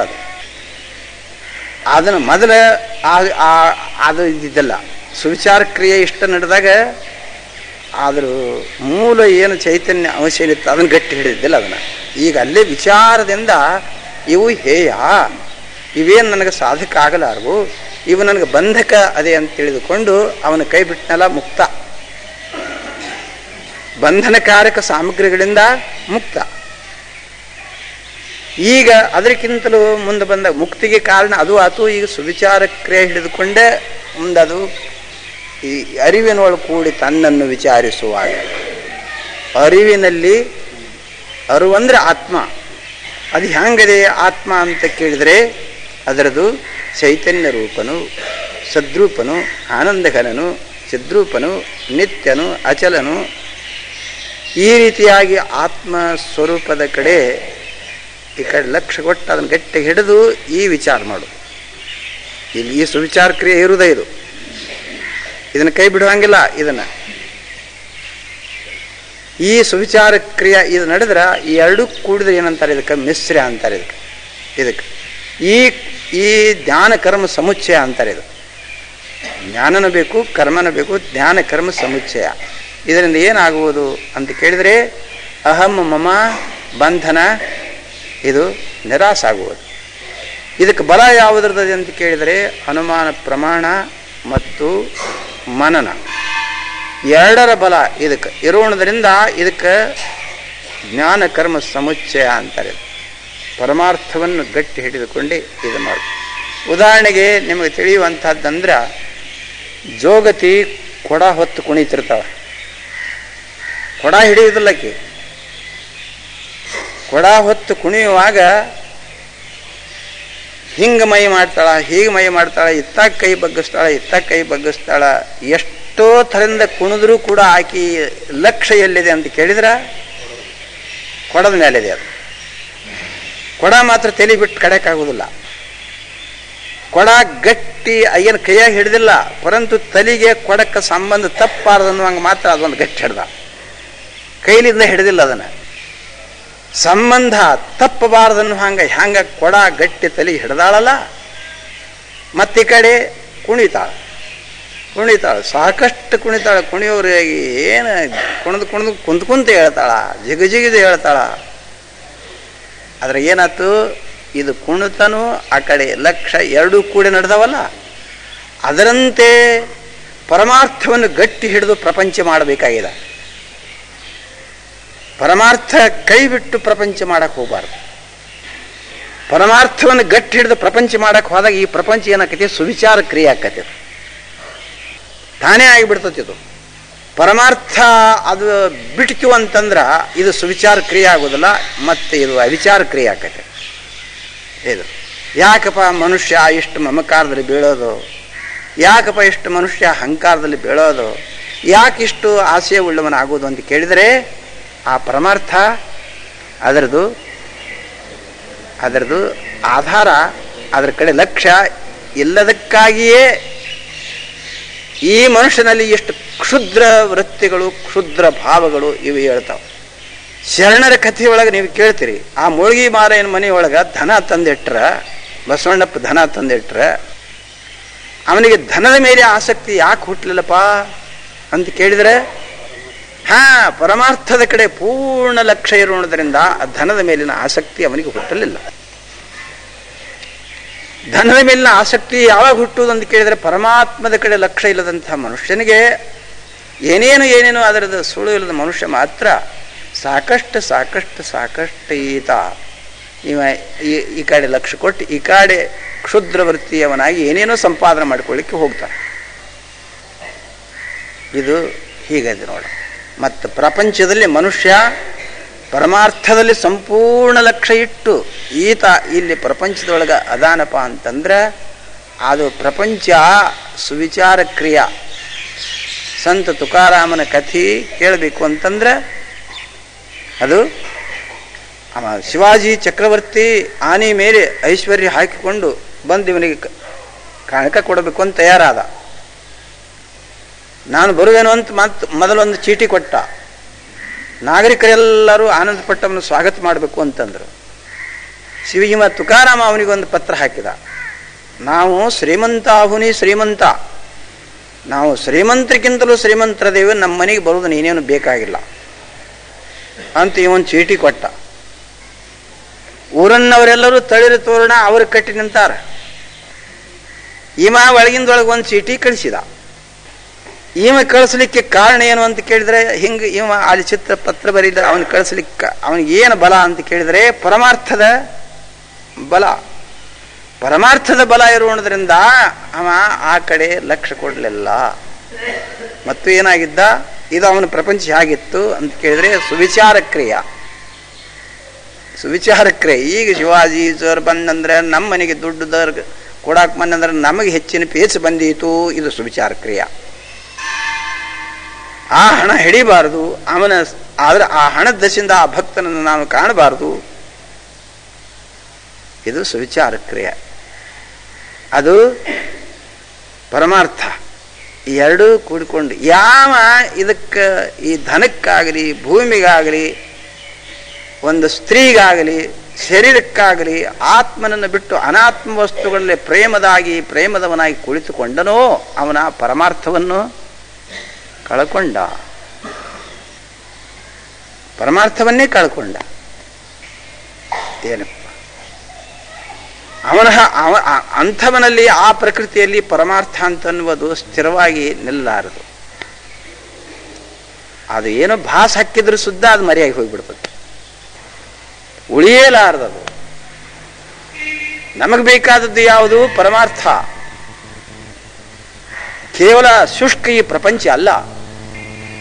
ಪರಮಾರ್ಥ ಹಿಡಿದಾಗ ಅದನ್ನು ಗಟ್ಟಿ ಹಿಡ್ಕೊಂಡು ಮಾಡ್ಲಿಕ್ಕೆ ಹತ್ತಿದ್ರೆ ಇದು ಪ್ರಪಂಚ ಆಗುವುದಿಲ್ಲ, ಸುವಿಚಾರ ಕ್ರಿಯಾ. ಜೀವನಕ್ಕೆ ಬೇಕಾಗುವ ಎಷ್ಟು ಸಾಹಿತ್ಯ ಎಷ್ಟರ ಮ್ಯಾಲನ ತೃಪ್ತನಾಗಿ ಹೋಗ್ತಾನ, ಅದನ್ನ ಕಾಮ ಹಿಡಿತಾನೆ. ಯಾವ ಪ್ರಾಣಿಗಾದರೂ ಖರೆ ಸತ್ಯ ಸ್ವರೂಪ ಏನದೆ ಅದನ್ನು ಕಳೆದುಕೊಂಡು ಮತ್ತೊಂದ್ರ ಕಡೆ ಬೆನ್ನು ಹತ್ತುವ ಬುದ್ಧಿ ಯಾವ ಪ್ರಾಣಿಗೆ ಇರುವುದಿಲ್ಲ. ವಿಶೇಷ ಅಂದ್ರೆ ಇದು ಮನುಷ್ಯನಿಗೆ ಬಾಳ. ಹಾವು ತನ್ನ ಫಣದೊಳಗೆ ತನ್ನ ಹೆಡಿಯೊಳಗಿರುವಂತಹ ರತ್ನವನ್ನು ತೆಗೆದಿಟ್ಟು ಅದು ಮೇಯ್ಲಿಕ್ಕೆ ಹೋದ್ರೆ ಅದ್ರ ಬೆಳಕಿನಾಗ ಮೇಯ್ತೈತೆ. ಅದಕ್ಕೇನಾದ್ರೂ ಸ್ವಲ್ಪ ವಿಘ್ನ ಬರೋದು ಬಂತಂದ್ರೆ ಏಕ್ದಮ್ ಆ ವಿಷಯ ಬಿಡ್ತೈತೆ. ಅದು ಏಕ್ದಮ್ ತನ್ನ ರತ್ನವನ್ನು ತನ್ನ ಬಾಯಲ್ಲಿ ಇಟ್ಟುಕೊಳ್ತದೆ. ಹಾವಿನ ಸ್ವರೂಪ ಹಿಂಗೈತದ. ಆ ತಳಗಿಟ್ಟ ಆ ಮಣ್ಣಿನ ರತ್ನಮಣಿ ಮರೆತು ಏನೋ ಆ ಕಡೆ ಒಂದು ಬ್ಯಾಟ್ ಸಿಕ್ತೀವಿ, ಆ ಕಡೆ ಹೊಣಿತೀವಿ ಅಂತ ಹಿಂಗೆಲ್ಲ. ಇದು ಅಂಥ ಪ್ರಾಣಿಗೆ ಈ ಪರಿಜ್ಞಾನದೇ, ಮನುಷ್ಯನಿಗೆ ಈ ಪರಿಜ್ಞಾನ ಇಲ್ಲ. ಏನಾದರೂ ಧ್ವರಿತದ ಅಂತಂದ್ರೆ ಅಲ್ಲಿ ಜಾತಿ ಇಲ್ಲ, ಕುಲ ಇಲ್ಲ, ಗೋತ್ರ ಇಲ್ಲ, ನೀತಿ ಇಲ್ಲ, ಧರ್ಮ ಇಲ್ಲ, ಯಾವುದನ್ನು ಕೇಳಬೇಡ. ಎಲ್ಲ ಬಿಟ್ಟು ಎಲ್ಲನೂ ಕಳ್ಕೊಂಡು ಅದನ್ನು ಪ್ರಾಪ್ತಿ ಮಾಡಿಕೊಳ್ಬೇಕನ್ನೋ ಹವ್ಯಾಸಕ್ಕೆ ಈ ಮನುಷ್ಯ ಇಳಿತ. ಮತ್ತು ಆ ಪರಮಾರ್ಥ ಎಂಬುದೇನದೆ, ಅದು ಧರ್ಮ ಎಂಬುದೇನದೆ, ಅದೇ ನಿಜವಾದಂಥ ಸಂಪತ್ತು ಅನ್ನೋದೇನದೆ, ಅದನ್ನೊಂದು ಗಟ್ಟಿ ಹಿಡಿದುಕೊಂಡ ಇವ ಈ ಕಡೆ ಕೈ ಹಾಕಿದ್ರೆ ಈ ಅನರ್ಥಕ್ಕೆ, ಈ ವ್ಯಭಿಚಾರಕ್ಕೆ, ಈ ಕ್ಷುದ್ರ ವೃತ್ತಿಗೆ ಜೀವನ ಬರಲಿಕ್ಕೆ ಶಕ್ಯನೇ ಇಲ್ಲ. ಕೈಯೊಳಗ ದೀಪ ಹಿಡ್ಕೊಂಡು ಸಾಮಾನು ಹುಡುಕ್ಬೇಕು, ದೀಪ ಆರಿಸಿ ಸಾಮಾನು ಹುಡುಕ್ಬೇಕು.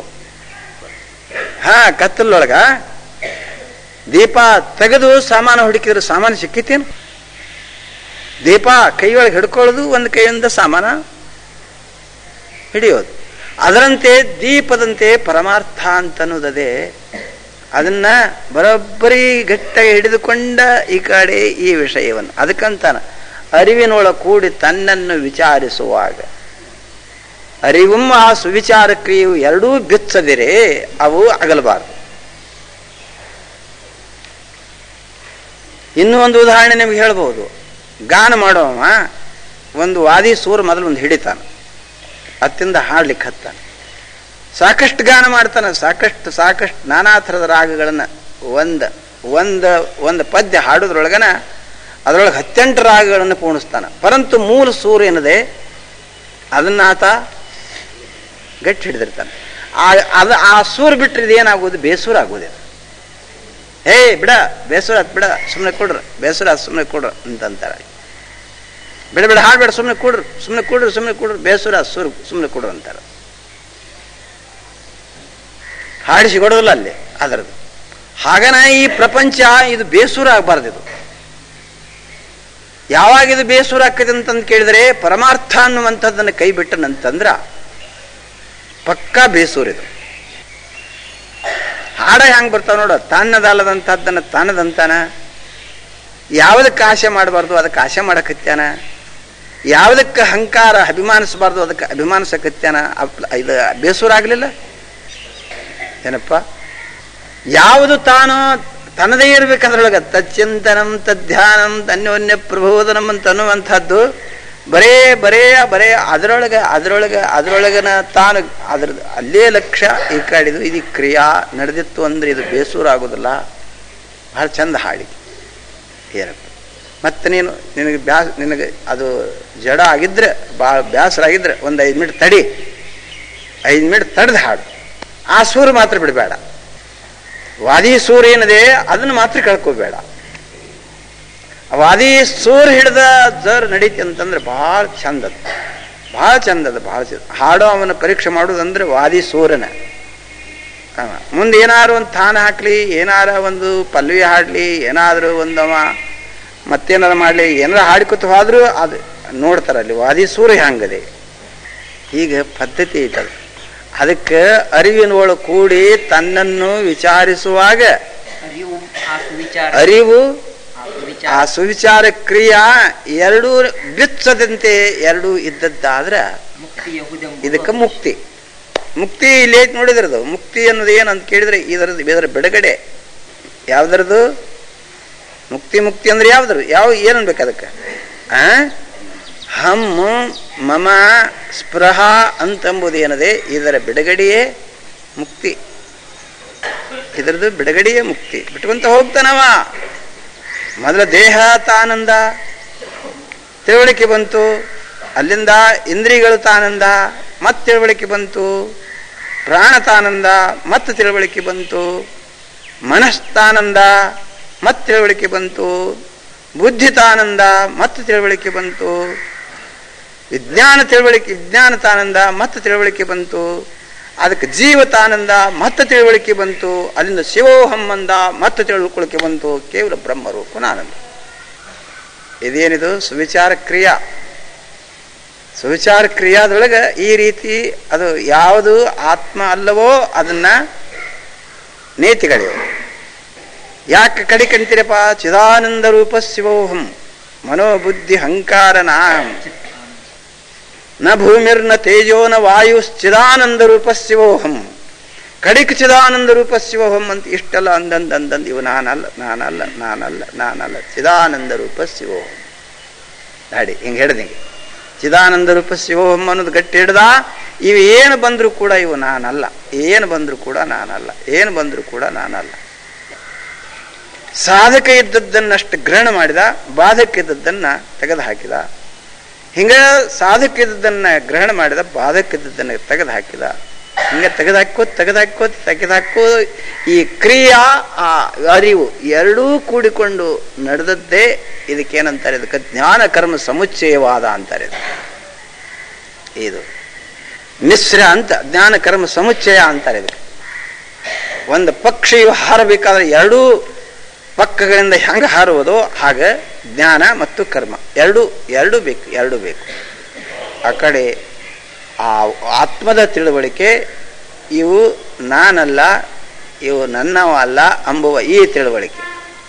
ಏನು ಮಾಡ್ತೀರಪ್ಪ ಈಗಂತ ನೀವು ಕೂತಿರಿ ಎಲ್ಲರೂ, ಒಳ್ಳೆ ಚಲೋ ವಿಷಯ ಈಗ ನಡೆಯುತ್ತಿದ್ದು ಕೇಳಿ ಕೂತಿರಿ. ಅಕಸ್ಮಾತ್ ಯಾರು ಬಂದ ಬಾಗಿಲ ನಿಂತು, ಓ ಅಣ್ಣ ಅಂತಂದು, ಯಾಕು ಮನ್ಯಾಗ ಭಾಳ ಅಸ್ತವ್ಯಸ್ತ ಆಗೈತಿ, ಭಾಳ ಶ್ವಾಸ ಬಂದಾಗೈತಿ ಅವ್ವಾರಿಗೆ ಅಂತ ಹೇಳ್ದ. ಏನು ಮಾಡ್ಬೇಕು ಈ ಅಪ್ಪ? ಆ ಹೊತ್ತಿಯಲ್ಲಿ ಕೂತ ಅಪ್ಪ ಏನು ಮಾಡಬೇಕು? ಅಂಥ ಪ್ರಕರಣ ಈಗ ಇಲ್ಲಿ ಬಂದಿಲ್ಲ, ಅಂಥ ಘಟನಾ ಆಗಿಲ್ಲ, ಆಗಬಾರ್ದಂತ ನಾ ಬೇಡಿಕೊಳ್ತೀನಿ ದೇವರಿಗೆ. ಅಕಸ್ಮಾತ್ ಆದು ಅಂತೇಳಿ ಏನಪ್ಪ ಹೀಗಾದಾಗ ಅವಾಗ ಏನನ್ನೋದು, ನನಗೇನು ಸಂಬಂಧ ಇಲ್ಲ, ಇದು ಇಲ್ಲಿ ಸುವಿಚಾರ ಕ್ರಿಯಾ, ಇದನ್ನು ಉಪಯೋಗ ಮಾಡಿಕೊಳ್ಳು. ಹಿಂಗಾಗೈತಿ ಅಂತ ಅಂದ್ರೆ ಆಗಲೇ ಶಿವಾಯನ ನನಗೇನು ಸಂಬಂಧ ಇಲ್ಲ, ವಿಚಾರ ಮಾಡಿಕೊಂಡು ಇದು ನನಗೆ ಸಂಬಂಧ ಇಲ್ಲ, ಇದು ಕಡಿವರೆಗೆ ನನ್ನ ಕೂಡಿ ಇರೋದಲ್ಲ, ಮುಂದಾದರೂ ನನ್ನ ಕೂಡಿ ಇರೋದಲ್ಲ, ಇದು ಇಲ್ಲದಾಗಾದರೂ ನಾನದೇನೆ, ಈಗಿದ್ದಾಗಾದರೂ ನಾನದೇನೆ, ಇಂದು ಕೈ ಬಿಟ್ಟು ಹೋದ್ರೂ ನಾನದೇನೆ. ಇದಕ್ಕಾಗಿ ನಾನು ಈ ಜಾಗ ಕಳ್ಕೋಬಾರ್ದು ಅಂಬುದು ಸುವಿಚಾರ ಕ್ರಿಯಾ ಬೇಕು. ಆ ಅರಿವು ಸ್ವರೂಪದ ಅರಿವು ಬೇಕು. ಎರಡೂ ಗಟ್ಟಿಯಾಗಿ ಹಿಡ್ಕೊಂಡು ಕೂತಿದ್ರೇ ಅದು ಉಳಿಯೋದ. ಇಂಥ ಪ್ರಸಂಗ ಬರ್ತಾವು, ಒಳ್ಳೆ ಒಳ್ಳೆ ಒಳ್ಳೆ ಒಳ್ಳೆ ಚಲೋ ನಡೀತತ್ರಿ. ಕಟ್ಟಿ ಅವರ ನಮ್ದು ಉಪದೇಶ ಅದೇ ಹೊತ್ತಿಗೆ ಹೋಗಿಬಿಡ್ತಾರೆ. ಇನ್ನು 2 ಮಿನಿಟಿಗೆ ಅಕ್ಷರತೆ ಇರ್ತತಿ, ಆವಾಗ ಓಡಿ ಹೋಗಿಬಿಡ್ತಾರೆ. ಅಂದಂಗೆ ಒಳ್ಳೆ ಚಲೋ ವಿಷಯ ಪ್ರತಿಪಾದನೆ ಮಾಡ್ಬೇಕಂತ ನಾ ಕೂತಿರ್ತೀನಿ. ನಿಂದ್ರು ಹಂಗಿಲ್ರಿ ಅಪ್ಪಗಳು, ನಾವು ನಿಂದ್ರು ಹಂಗಿಲ್ರಿ. ಯಾಕೋ ಅದನ್ನ ಹೇಳ್ಬಾರ್ದು ನಮ್ಮ ಮುಂದೆ. ಅದು ಹಿಂಗಾಗೈತಿ. ಏನಾಗೈತಿ? ನಿನ್ನೆ ಹೋಳಿಗೆ ಉಂಡನ ಆ ನೆವದಿಂದ ಮನೆಗಾಳ ಅಂತ ಮನ್ಯಾಗ. ಅಲ್ಲ, ಹೋಳಿಗೆ ಉಂಡಾಳ ಮನೆಗಾಳ ಇದ್ರಾಗ ಏನು ಪರ್ಕ್ ಇಲ್ರಿ. ಅದು ಮನೆಗಾಳ ಅಂತ ಬೆಳಕು ಏನೋ ಅದು ಕೆಟ್ಟತಿ. ನಿಂದ್ರು ಹಂಗಿಲ್ಲ, ನಾನು ನಿಂದ್ರು ಹಂಗಿಲ್ಲ, ನಾನು ನಿಮ್ಮ ಮುಂದೆ ನಿಂದ್ರು ಹಂಗಿಲ್ಲ. ನಾವು ಹೋಗ್ತೇನೆ ನಾವು ಅಲ್ರಿ. ಚಲೋ ವಿಷಯ ಬಂದೈತೆ ಕೇಳು. ಹ್ಯಾಂಗ್ರಿ ಅಪ್ಪ? ಹ್ಯಾಂಗೆ ನೋಡ್ರಿ, ಈಗ ಹೋಳಿಗೆ ಉಂಡು ಮನೆಗಾಳ ಅಂತ ಏನು ನಾ ಏನು ಹೇಳಿ?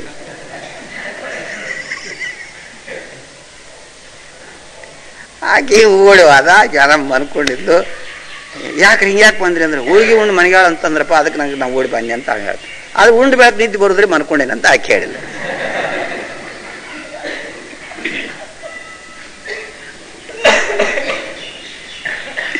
ಈಟ್ ತಲೆ ಶುದ್ಧ ನಿಲ್ಲುವಾಗಿಲ್ಲ. ವಿಚಾರ ಸುವಿಚಾರ ಕ್ರಿಯಾ ಅದರದಿಲ್ಲೇ ಇಲ್ಲ.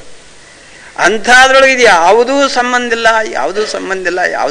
ಇಲ್ಲ. ನಡಿ, ನಾನು ಹೀಗಿದ್ದೆ, ಸತ್ತ ಚಿತ್ತ ಆನಂದ ನಿತ್ಯ ಪರಿಪೂರ್ಣ ರೂಪ ನಾನು ಅಂತ ಅದನ್ನು ಗಟ್ಟಿ ಹಿಡಿದು ಇದನ್ನ ಈ ವಿಚಾರ ಕೊಡು.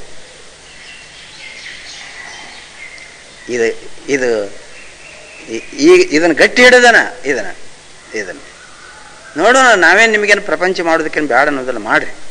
ಇದನ್ನು ದಿನ ಒಂದು ಹಾಡಿರಿ. ಮತ್ತೇನು ನಾವು ಅದ್ರ ಬಗ್ಗೆ ನಾವೇನು ನಿಮ್ಮ ಯಾರು ದ್ವೇಷ ಇಲ್ಲ. ಇದನ್ನು ಗಟ್ಟಿ ಹಿಡೀರಿ. ಇದನ್ನು ಗಟ್ಟಿ ಹಿಡಿದಿದೆ. ಇದನ್ನು ಗಟ್ಟಿ ಹಿಡಿದು ನೀವು ಇದಕ್ಕೆ ಕೈ ಹಾಕ್ರಿ. ವಿಚಾರಕ್ಕೆ ಈ ಸುವಿಚಾರ ಕ್ರಿಯಾ ಎರಡೂ ಕೂಡಿತು ಅಂತಂದ್ರೆ ಅದೇನು ಮಾಡ್ತೈತಿ, ನಿಮ್ಮನ್ನು ಅದ್ರಾಗ ತೊಡಗಿಸೋದಿಲ್ಲ. ಇಲ್ಲ ಆ ವಿಚಾರ ಅವ್ರು ನಿಮ್ಮನ್ನು ಮುಕ್ತನ್ನ ಮಾಡಿಬಿಡ್ತೈತ. ಹೆಂಗಂತ ನೋಡು, ನಿರ್ಮಮಃ ನಿಸ್ಪೃಹ ನಿರ್ಮಮಃ ನಿರಹಂಕಾರ ಸ ಶಾಂತಿಂ ಅಧಿಗಚ್ಚತಿ. ಯಾವನು ನಿಸ್ಪೃಹನಾಗುವನೋ, ನಿರ್ಮಮನಾಗುವನೋ, ನಿರಹಂಕಾರಿಯಾಗುವನೋ ಅವ ಸ ಶಾಂತಿ. ಶಾಂತಿ ಅಂದರೆ ಅದು ಮೋಕ್ಷಾವಸ್ಥಾ, ಸಮಾಧಾನ ಅವಸ್ಥಾ. ಅದನ್ನು ಆತನು ಅಧಿಗಚ್ಚತಿ, ಪ್ರಾಪ್ತ ಮಾಡಿಕೊಳ್ಳುತ್ತಾರೆ. ಇಷ್ಟನೇ ಬಿಟ್ಟ. ಇದು ಜ್ಞಾನ ಕರ್ಮ ಸಮುಚ್ಚಯ ಅಂತಾರೆ ಇದಕ್ಕೆ. ಇದೇ ನಿಜವಾದ ಸಮುಚ್ಚಯವಾದ ಇದು. ಮತ್ತೊಂದಿನ ಮರವೇ ಎಂಬುದು ಬಂಧ, ಅರಿವೇ ತನಗೆ ಮುಕ್ತಿ, ನೆರೆ ಬಂಧವದು ಖುಷಿ ಪೂರ್ಣಂಗೆ. ಕರೆಮರೆ ಏನೆಂಬ ತಿಳಿವೇ ಸಮ್ಯ ಜ್ಞಾನವು ಅರಿ ಮೋಕ್ಷ ವಿಷಯಗಳು ಇದು ತಾನೆ. ಇನ್ನೊಂದು ಕೇವಲ ಜ್ಞಾನ. ಇದು ಮನುಷ್ಯನಿಗೆ ಬಂಧನ ಅಂತ ಅನ್ನೋದು ಯಾವ್ದರಿಂದ ಬಂದದ್ದು ಅಂತಂದ್ರೆ ಮರೆತದ್ದರಿಂದಲೇ ಬಂಧನ. ಏನು ಮರೆತಾನ ಅಂತಂದ್ರೆ ಸ್ವರೂಪವನ್ನೇ ಮರೆತಾನ. ನಾನು ಚಿದಾನಂದ ರೂಪನಾದಂಥ ಪರಮಾತ್ಮನೇ ಶಿವನೇ ನಾನಿದ್ದೇನಂತನ್ನುವಂಥದ್ದನ್ನು ಮರೆತನಲ್ಲ, ಇದೇ ಬಂಧನ. ಈ ಮರವಿಯ ಮೂಲಕವಾಗಿ ಆ ಮರವಿಗೆ ಅವಿದ್ಯಾ ಅಂತನ್ವರು. ಅವಿದ್ಯಾ ಆವೃತ ಆದ ಕೂಡಲೇ ಅಸ್ಮಿತಾ ಕ್ಲೇಶ, ಆಮೇಲೆ ರಾಗದ್ವೇಷ, ಆಮೇಲೆ ಅಭಿನಿವೇಶ ಅಂತನ್ನುವಂಥ ಪಂಚಕ್ಲೇಶಗಳು ಇವೇ ಬಂಧನ. ಪಂಚಕ್ಲೇಶಗಳು ಇವಕ್ಕೆ ಪಂಚಪಾಶಗಳು ಅಂತಾರೆ. ಇವುಗಳಲ್ಲಿಯೇ ಮನುಷ್ಯ ಬಂಧನದಲ್ಲಿದ್ದಾನೆ. ಯಾವುದರಿಂದ ಇದಕ್ಕೆ ಕಾರಣ ಏನು ಅಂತ ಕೇಳಿದ್ರೆ ಮರವೇ. ಯಾವುದರ ಮರವೇ? ಸ್ವರೂಪದ ಮರವೇ. ಮರೆದೊಡೆ ಮಾನವನಾದ ಸ್ವರೂಪದ ಮರವೇ. ಎಷ್ಟು ದಿನಗಳಾಗಿ ಹೋದು ಗತಿಸಿ ಹೋದು ನಾನು ಎಷ್ಟು ಮರೆತಿದ್ದೇನಪ್ಪ, ಏನು ಮರೆತು ಕೂತೇನೆ ನನ್ನ ಸ್ವರೂಪ ಅಂತನ್ನುವಂಥದ್ದು ಅರಿವು ಇನ್ನೂ ಅರಿವು ಅದರದು ಬಿಟ್ಟು ಅಲ್ದು. ಏನಪ್ಪ ನಿನ್ನ ಪುಣ್ಯದ ವಾಡ್ದು, ಇಂಥ ವೃದ್ಧಾಪ್ಯದೊಳಗೆ ಸಂಸಾರ ಭಾಳ ಚಲೋ ನಡೆದತ್ತಿದ್ದು. ಎಷ್ಟಿಗೆ ವಯಸ್ಸು ಅಂತ ಕೇಳಿದ್ರೆ ಈಗ 78. ಹಿಂಗನ ಮನೆಯವರು ಆರಾಮಿದ್ದಾರೆ, ಮನೆ ಹಡ್ದಾರ.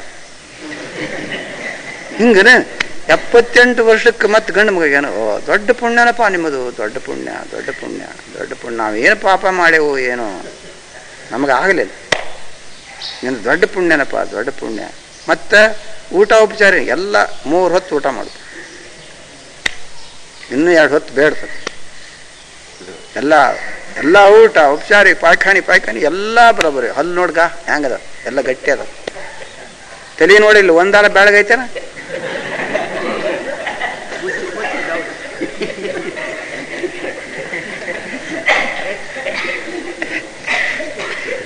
ಈಗ ನಾನು ಹೊಲಕ್ಕೆ ಹೋಗಿ ಬರ್ತೀನಿ, ದಿನ ಹೊಲಕ್ಕೆ ಹೋಗಿ ಬರ್ತೀನಿ, ಹರಗ್ತೀನಿ, ಎಲ್ಲ ಮಾಡ್ತೀನಿ, ಎಲ್ಲ ಕೆಲಸ ಮತ್ತೇನು ಅಲ್ಲೇ ಆ ಶಿವನ ಮಂಟಪದಾಗ ಯಾರೋ ಒಬ್ರು ಸ್ವಾಮಿಗಳು ಬಂದಾರಂತ. ಈಗ ಭಾಳ ದಿವಸ 25 ವರ್ಷ ಆತಂತ. ಯಾರೋ ಏನೋ ಅವ್ರ ಅಧ್ಯಾತ್ಮದ ಹೇಳ್ತಾರೆ, ಅದೇ ನಮಗೇನು ಗುರುತಲ್ಲಪ್ಪ. ಮತ್ತು ನಿಮ್ಮ ಶಿವನ ಮಂಟಪಕ್ಕೆ ನಿಮ್ಮ ಮನೆಗೆ ದೂರಿನ ಅಲ್ಲೇ ಐತೋ, ಅಲ್ಲೇ ಐತಿ ಎಡಿ ಬಿದ್ರೆ ಅಲ್ಲೇ ಐತಿ, ಎಡಿ ಬಿದ್ರೆ ಅಲ್ಲೇ ಐತಿ. ಮತ್ತೇನು ಭಾಳ ಚಲೋ ಹೇಳ್ತಾರೆ. ನಾವು ತಗೊಂಡು ಮಾಡೋದೇನೋ, ನಾವು ತಗೊಂಡು ನಮ್ದು ಏನದು, ನಮಗೇನು ಸಂಬಂಧ ಅದು, ನಮ್ದು ಬಳೆ ನಮ್ಮದು ಇದು ಇದರದು. ಎಂಥ ಅದ್ಭುತ ಮರಿವೆ ಅದು.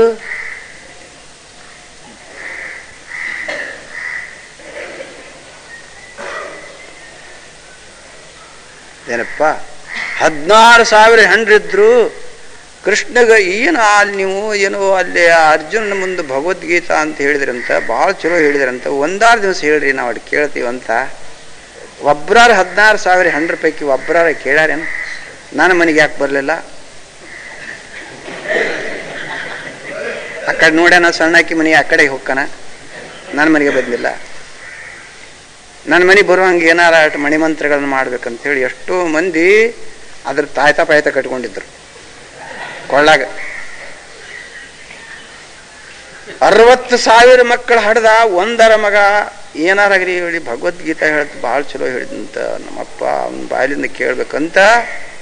ಒಬ್ಬನಾರ ಮಗ ಕೇಳಬೇಡ, ಬರೇ ಕುಡಿದು ಮನೆಗೆ ಬಿಟ್ಟಿರ್ತೀವಿ. ಗೆಚ್ ಎದ್ರ ಬಡದಾಡೋದು, ಬಿದ್ರೆ ಕುಡಿದು ಬೀಳೋದು, ಎಷ್ಟರಾಗಬಹುದು. ಏನಪ್ಪ ಇದು ಮರವೇ. ಹಂಗ ನಾವು ನಮ್ಮ ಆತ್ಮದ ಮರವೇ, ಯಾರ್ದಲ್ಲ. ತಮ್ಮ ತಂದೆಯ ಮರವು ಅವಕ್ಕೆ ಹೆಂಗಾತೋ ಅದರಂತೆ ನಮ್ಮ ಆತ್ಮದ ಮರವೇ ನಮಗೆ ಏನಿರಬಹುದು ದೇಹದಲ್ಲಿ. ಇದೆಲ್ಲ ಕರಚರಣಾದಿಗಳು ಅವಯವಗಳು ಇವೆಲ್ಲ ಪ್ರಫುಲ್ಲಿತವಾಗಿ ಇಷ್ಟೆಲ್ಲ ತೇಜಪುಂಜವಾಗಿ ಕೆಲಸ ಮಾಡ್ತವ. ಇದಕ್ಕೆ ಪ್ರೇರಕನಾಗಿ ಯಾರಿರಬಹುದು ಈ ದೇಹದಲ್ಲಿ? ಯಾರ ಆಶೀರ್ವಾದದಿಂದ ಇಂದ್ರಿಯಾದಿಗಳು ತಮ್ಮ ಈ ಕಾರ್ಯದಲ್ಲಿ ತೊಡಗಿರುವವು? ಪ್ರಾಣಾಪಾನಾದಿಗಳು ಯಾರ ಆಶೀರ್ವಾದದಿಂದ ಇವು ತಮ್ಮ ಕಾರ್ಯದಲ್ಲಿ ನಿಂತಿರುವವು? ಮನಸ್ಸು ಬುದ್ಧಿ ಇವೆಲ್ಲ ನಾನಾ ಥರ ಚೇಷ್ಟ ಮಾಡುವವು. ಇವರಿಗೆ ಪ್ರೇರಕರು ಯಾರಿದ್ದಾರೆ ಈ ದೇಹದಲ್ಲಿ ಅಂತನೂ ಇದರ ಬಗ್ಗೆ ವಿಚಾರ ಮಾಡ್ಬೇಕನ್ನೋ ಭಾಗನ ಬರಲಿಲ್ಲ. ಇದರದು ಮರವೇ, ಸಂಪೂರ್ಣ ಮರವೇ. ಈ ಮರವೇನ ಇದು ಬಂಧನ. ಏನಪ್ಪ ನೋಡ್ರಿ, ಈಗ ಎಷ್ಟು ಜನ ಅದಿರಿ, ನಾವೇನು ನಿಮಗೆ ಒತ್ತಾಯಿಂದ ಹೇಳೋದಿಲ್ಲ ಸನ್ಯಾಸಿ ಆಗ್ರಿ ಅಂತ. ನೀವು ಅಲ್ಲಿ ಅದಿರಿ ಅಂದ ಬಳಿಕ ಮರೆತದಿರೋ ಅರ್ತದಿರೋ, ಬಿಡಲಾರದಂಥ ಜಾಗದಾಗದಿರಿ, ಬಿಟ್ಟು ಬರುವಂಥ ಜಾಗದಾಗದಿರಿ. ಅದು ಬಿಡಲಾರ್ದಂಗೆ ನಿಮ್ಗೆ ಅನಿಸೈತೆ. ಭಾರಿ ಭಾರಿ ಪ್ರೇಮ. ನಮ್ಮನ್ನಾದ್ರೆ ಕಳ್ಕೊಂಡ್ರಿ, ಅವ್ರನ್ನ ಕಳ್ಕೊಳಕ್ ತಯಾರಿಲ್ಲ ನೀವು. ಫಾದ್ರ ಏನು ಸ್ವಾಮಿಗಳು ಭಾಳ ಜನ ಇದ್ರಲ್ಲೋ ಫಾದ್ರ, ಹೋಗ್ಬಿಡು ಅವ್ರಿಗೇನಾರ ಅರಿಬಿ ಪರ್ಬಿ ಲಂಗಟ ಪಂಗಟ ಕೊಟ್ರಿಲ್ಲ? ಕೊಟ್ಟಿವಲ್ಲ, ಕೊಟ್ಲ ಎಲ್ಲ ಲಂಗಟ ಕೌಪನ ಎಲ್ಲ ಕೊಟ್ಟು ಎಲ್ಲ ಮೋಟ್ರದಾಗ ಕುಂಡ್ರಿಸಿ ಕಳಿಸಿ ಬಂದಿವು. ಭಾಳ ಚಲೋ ಆಯ್ತು, ಭಾಳ ಚಲೋ ಆಯ್ತು, ಭಾಳ ಚಲೋ, ಭಾಳ ಚಲೋ, ಭಾಳ ಚಲೋ. ಇನ್ನೆಷ್ಟು ದಿನಕ್ಕೆ ಬರ್ತಾರಂತ ಏನು ನೇಮ್ ಇಲ್ಲ, ಬಂದ್ರಿ ಬರ್ಲಿ ಬೇಕಾದ್ರೆ ಬಿಡ್ಲಿ. ನಮ್ಮನ್ನ ಕಳ್ಕೊಳಕ್ಕೆ ನೀವು ತಯಾರದ್ರಿ, ಅವ್ರನ್ನ ಕಳ್ಕೊಳಕ ಅರಿ ಹ್ಯಾಂಗಿರುದಪ್ಪ ಅವ್ರನ್ನ ಕಳ್ಕೊಂಡು ಅಂತ ಅಷ್ಟು ಆಸಕ್ತಿ ವಹಿಸಬೇಕಾದ್ರೆ ಯಾರನ್ನ ಮರೆತ್ರಿ ಅಂತ ಕೇಳಿದ್ರೆ ನಮಗೇನು, ನಾವೇನು ಹೇಳ್ಬೇಕು ಅದಕ್ಕೆ? ನಮಗೇನು ಗುರ್ತನೇ ಇಲ್ಲ. ಅದು ಯಾರನ್ನ ಮರೆತೀವಿ ಅಂತ ಕೇಳಿದ್ರೆ ಅವ್ರ ಮಹಾತ್ಮರಂತರ ತನ್ನ ಸ್ವರೂಪವನ್ನೇ ತಾನು ಮರೆತ, ತಮ್ಮ ಆತ್ಮವನ್ನೇ ತಾನು ಮರೆತ, ಸಂಪೂರ್ಣ ಸಂಪೂರ್ಣ ಸಂಪೂರ್ಣ ತಮ್ಮ ಆತ್ಮವನ್ನೇ ತಾ ಮರೆತ, ಮರೆತು ಮಾನವನಾದ. ಮತ್ತ ಆ ಮರವಿಯ ಕಾರಣ ಬಂಧನದೊಳಗದ. ಎಷ್ಟು ಜೋರು ಅವನಿಗೆ ಇದು ಎಲ್ಲ ಪೂರ್ವ ಪ್ರಪಂಚ ಅವನು ಹಿಡಿದು ಕಟ್ಟಿತು ಅಂತಾರಲ್ಲ, ಯಾವುದರಿಂದ ಕಟ್ಟಿತು ಅಂತ ಕೇಳಿದರೆ ಮರವಿಯ ಮೂಲಕವಾಗಿ ಕಟ್ಟಿತದ. ಅವನಿಗೆ ಜರ ಅರಿವು ಹುಟ್ಟಿದ್ರ ಅಲೇ ನಾನು ಎಷ್ಟು ಪರಾಧೀನನಾಗಿ ಎಲ್ಲ ಶಿವ ಶಿವ ಶಿವ ಶಿವ, ಈ ಪರಾಧೀನನಾಗಿ ನಾನು ಬೀಳಲಿಕ್ಕೆ ಎಲ್ಲ ಇವನು ಏನು ಪಾಪಪ್ಪ ನಮ್ಮದು ಇದು ಅಂತ ಅವನಿಗೆ ಅಲ್ಲಿ ವಿಚಾರದೊಳಗೆ ಕ್ರಾಂತಿ ಉತ್ಪತ್ತಿ ಆತು ಅಂತಂದ್ರೆ ಆ ಮನುಷ್ಯ ಅಲ್ಲಿಗೆ ಬಂಧನಕ್ಕೆ ಈಡಾಗೋದಲ್ಲ. ಅದರಿಂದ ಆ ಮೋಹ ಪಾಶದಿಂದ ಬಿಡುಗಡೆಯಾಗುವನು. ಯದಾತೇ ಮೋಹ ಕಲಿಲಂ ಅತಿತರಿಷ್ಯತಿ, ಬರೋಬ್ಬರಿ ಅದು ಅತಿತರಿಷ್ಯತಿ, ಅತ್ಯಂತ ಅಲ್ಲ ವಿಶೇಷಣ ಅತಿತರಿಷ್ಯತಿ. ತಿರುಗಿ ಆ ಮೋಹ ಕಲಿಲ ಬಂದು ಆವರಿಸಬಾರದು, ಆ ರೀತಿಯಿಂದ ಆಗಿ ಹೋಗ್ತದೆ. ಅದೇ ದೃಷ್ಟಾಂತ ನೋಡ್ರಿ, ವಾಲ್ಮೀಕಿ ದೃಷ್ಟಾಂತನ. ಮೋಹ ಕಲಿದಿಂದ ದೂರ ಆದ, ಮೋಹದ ರಾಡಿಂದ ದೂರ ಆದ ಆದಿ ಕವಿ ಪುರಾಣ ಪುರುಷ ವಾಲ್ಮೀಕಿ ಋಷಿ. ಎಂಥ ಹೆಸರು ಪಡ್ಕೊಂಡ, ಪಾಪಿ, ಮಹಾಪಾಪಿ ಮಹಾಪಾಪಿ ಮಹಾಪಾಪಿ ಅಂಥಮ ಆದಿ ಕವಿ ಪುರಾಣ ಪುರುಷ ವಾಲ್ಮೀಕಿ ಋಷಿ ರಾಮಚಂದ್ರನ ಗುರು. ಎದರಿಂದ ಬಂತಪ್ಪ ಅಂತ ಕೇಳಿದ್ರ ಮುಕ್ತನಾದ. ಅದರಿಂದ ಯಾವುದರಿಂದ ಮುಕ್ತನಾದ? ಎಲ್ಲ ಮರವಿಯ ಮೂಲಕವಾಗಿ ಅವುಗಳಲ್ಲಿ ಬಂಧಿತನಾಗಿದ್ದ. ಅವರು ಬಂಧಿತನಾಗಿ ಬಹಳ ದಿವಸ ಅದರೊಳಗೆ ಇದ್ದದ್ರಿಂದ ಅವನಿಗೆ ಅದೇ ರೂಢಿಯಾಗಿ ಅದು ತನ್ನ ಮನಿನಂತ ತಿಳಿದ. ನಾ ಇಲ್ಲಿ ಬಂಧಿತನಾಗಿದ್ದೇನಂತ ಅನ್ನೋದು ಅವ್ನು ಗುರ್ತಾಗಲಿಲ್ಲ. ನಾವೇನು ತಿಳ್ಕೊಂಡೆ ಹಂಗ ತಿಳ್ಕೊಂಡೆವು. ಬಹಳ ದಿವಸದ ರೂಢಿ ಇರೋದ್ರಿಂದ ನಾವು ಇದು ನಮ್ಮ ಮನಿನಪ್ಪ, ಖಾಸಗಿ ಮನಿ ಇದು, ನಮ್ದು ಖಾಸಗಿ ಮನಿ ಇದು, ನಮ್ದೇನು ಬಾಡಿಗೆ ಮನೆ ಅಲ್ಲ, ಖಾಸಗಿ ಮನಿನ ಇದು. ಇದು ಮನೆಯೊಳಗೆ ನಾವು ಇದ್ದೇವೆ. ಯಾಕಷ್ಟು ಬಂಧಿತನಾದ ಅಂತ ಕೇಳಿದ್ರೆ ಮರೆತ. ಏನನ್ನು ಮರೆತ? ಸ್ವರೂಪವನ್ನೇ ಮರೆತು ಅವಿದ್ಯೆಯಿಂದ ಬಂಧಿತನಾದ, ರಾಗದ್ವೇಷದಿಂದ ಬಿಗಿಯಲ್ಪಟ್ಟ, ಅಸ್ಮಿತೆಯಿಂದ ಅದರೊಳಗ ಸೇರಲ್ಪಟ್ಟ, ಅಲ್ಲಿಂದ ಅಭಿನಿವೇಶ ಅಂತ ಕ್ರೂರ. ಅದು ಯಾರು ಏನು ಹೇಳಿದ್ರು ಕೂಡ ಆ ಬಂಧನದಿಂದ ಕಡೆಗೆ ಆಗಲಿಕ್ಕೆ ಇಲ್ಲ, ಶಕ್ಕಿಲ್ದಂಗ ಆದ. ಅವನು ನಮಗಂತ ನಾವು ಏನು ಪಾಪ ಮಾಡ್ಯಾವು, ಏನೋ ಮದುವೆಲಂತ ಮುಂಜೆಲಂತ ಏನೋ ಏನೋ ಏನೋ ಎಲ್ಲ ಯಾವ ಊರು ಹುಡುಗರು ಬಂದಾವ ಅಲ್ಲಿ ಎಲ್ಲ ಪರದೇಶದ ಅಷ್ಟು ಅದು ಪರದೇಶಿ ಆ ಎಂಗಳಿಗೆ ಹೋಗಿದ್ವಿ. ಅಲ್ಲೇ ನಾನು ಸಾಧಾರಣ ಹುಡುಗರಂಗ ಇದ್ದು ನಾನು ಅವಾಗ. ನಾನು ಅಪ್ಪಗಳ ಮುಂದೆ ಕೀರ್ತನ ಅದು ಮಾಡ್ತಿದ್ನಿ. ಒಬ್ಬ ಮನುಷ್ಯ, ನಮ್ಮ ಪಾಟೀಲ್ ಮಾಸ್ತರ್ನಂತ ಒಬ್ಬ ಮನುಷ್ಯ ದಿನ ಬರ್ತಿದ್ದವ. ಕೇಳಿ ಒಂದು ದಿವಸ ನನ್ನ ಹತ್ರನ ಬಂದ, ಯಪ್ಪ ನಿಮ್ದು ಮದುವೆ ಆಗೈತೆ ಅಂತ ಕೇಳಿದ್ರೆ ಇಲ್ಲ ಅಂತ ಹೇಳಿದ್ನಿ. ನಾವು ಮಾಡ್ತೇವ್ರಿಪ್ಪ. ಇದು ಪರದೇಶಿ ಮದುವೆನೂ ಮಾಡ್ತೀವಿ, 4 ಹೊಲನೂ ಕೊಡ್ತೀವಿ, ಮನೆನೂ ಕೊಡ್ತೀವಿ. ನಿಮ್ಮ ಹುಡುಗರು ಎಲ್ಲ ನಿಮ್ಮ ಹತ್ತಿರ ಅದಾವಲ್ಲ, ಎಲ್ಲ ಪರದೇಶಿ ಹುಡುಗರು ಇವಕ್ಕೆ ಇನ್ನೇನು ಮತ್ತೆ ಸ್ವಾಮಿ ಏನು ಕೊಡ್ತಾನವ, ಯಾಕೆ ಬೆನ್ನ ಹತ್ತಿ ಅಡ್ಡಾಡ್ತೀರಿ ಅವನು ಕೂಡ ಅಂತ ನನಗೆ ಹೇಳಕ್ಕೆ ಬಂದಿದ್ರು ಅವರು. ನಮ್ಮನ್ನು ನೋಡಿ ಅವರು ಆನಂದ ಪಡೋದಿಲ್ಲ.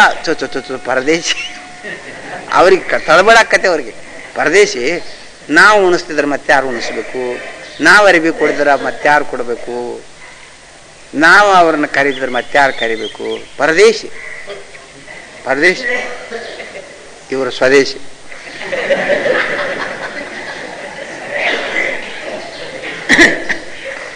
ಎಷ್ಟು ಸರಿಯಾಗಿದು ಏನಪ್ಪ, ನಾವು ಇದರೊಳಗೆ ಬಂಧನದೊಳಗದೆ ಅಂತನ್ನುವಂಥದ್ದು, ಅವಿದ್ಯಾ ಬಂಧನದೊಳಗದೆ ಅಂತನ್ನುವಂಥ ಆಲೋಚನೆ ಅವ್ರಿಗೆ ಇಲ್ಲ. ಅದು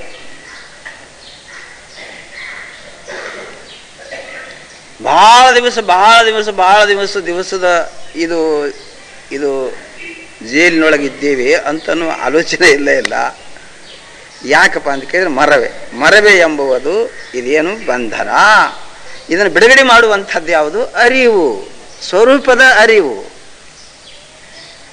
ಆತ್ಮಸ್ವರೂಪದ ಅರಿವು. ಇದು ಉತ್ಪತ್ತಿ ಆದರೆ ಇವನಿಗೆ ಮಿಸಿಗೆ ಹೊಳೆದ ನಂತರ ಇಲ್ಲಿ ಏನಾಗುವುದು? ತಗೋ, ಇದು ಬರಬೇಕಾದ್ರೆ ಅವನಿಗೆ ಅನುಭವ ಪ್ರಮಾಣ, ನಿಧಿಧ್ಯಾಸ, ಅದರ ಬಲದಿಂದ ಇದು ಜ್ಞಾನ. ಇಷ್ಟು ಉತ್ಪತ್ತಿಯಾದಾಗ ಅರಿವೇ ತನಗೆ ಮುಕ್ತಿ. ಕರ್ಮದಿಂದ ಮುಕ್ತಿ, ಜ್ಞಾನ ಕರ್ಮದಿಂದ ಮುಕ್ತಿ ಮತ್ತು ಅರಿವಿನಿಂದ ಮುಕ್ತಿ, ಜ್ಞಾನದಿಂದ ಮುಕ್ತಿ. ಏನಪ್ಪ, ಪೂರ್ಣ ರೂಪನಾದಂತಹ ಆತ್ಮನಿಗೆ ಬಂಧನವೆಂಬುದು ಇಲ್ಲೇ ಇಲ್ಲ. ಎಷ್ಟು ಶಾಸ್ತ್ರೀಯ ಪದ್ಧತಿಯಿಂದ ಇದನ್ನು ಪ್ರತಿಪಾದನೆ ಮಾಡಬೇಕಾಗುವುದು. ಅಂದರೆ ಶಾಸ್ತ್ರೀಯ ಪದ್ಧತಿಯಲ್ಲಿ ಏನಿದೆ ಬಂದಿದೆ ಅಂತಂದರೆ ಫಲವ್ಯಾಪ್ತಿ, ಮಿಶ್ರ ವ್ಯಾಪ್ತಿ ಮತ್ತು ವೃತ್ತಿ ವ್ಯಾಪ್ತಿ ಅಂತ 3 ವ್ಯಾಪ್ತಿಗಳಿವು. ಇವು ಫಲವ್ಯಾಪ್ತಿ, ಆ ಕಡೆ ವೃತ್ತಿ ವ್ಯಾಪ್ತಿ, ಮಧ್ಯದಲ್ಲಿ ಫಲ ಮತ್ತು ವೃತ್ತಿ ಎರಡರ ಸಂಬಂಧ. ವ್ಯಾಪ್ತಿ ಅಂದ್ರೆ ಏನು? ಸಂಬಂಧ, ಫಲ ಸಂಬಂಧ ಮತ್ತು ಫಲ ಮತ್ತು ವೃತ್ತಿ ಸಂಬಂಧ, ವೃತ್ತಿ ಸಂಬಂಧ ಇಷ್ಟದವು. ಫಲವ್ಯಾಪ್ತಿ ಅಂದ್ರೇನು? ಇದು ಶ್ರವಣ, ಕರ್ಮ, ಸುವಿಚಾರ ಕ್ರಿಯಾ, ಇದು ಫಲವ್ಯಾಪ್ತಿಗೆ ಸಂಬಂಧಿಸಿದೆ. ಏನಪ್ಪ, ಅಲ್ಲಿನ್ನೂ ವೃತ್ತಿ ಇಲ್ಲ.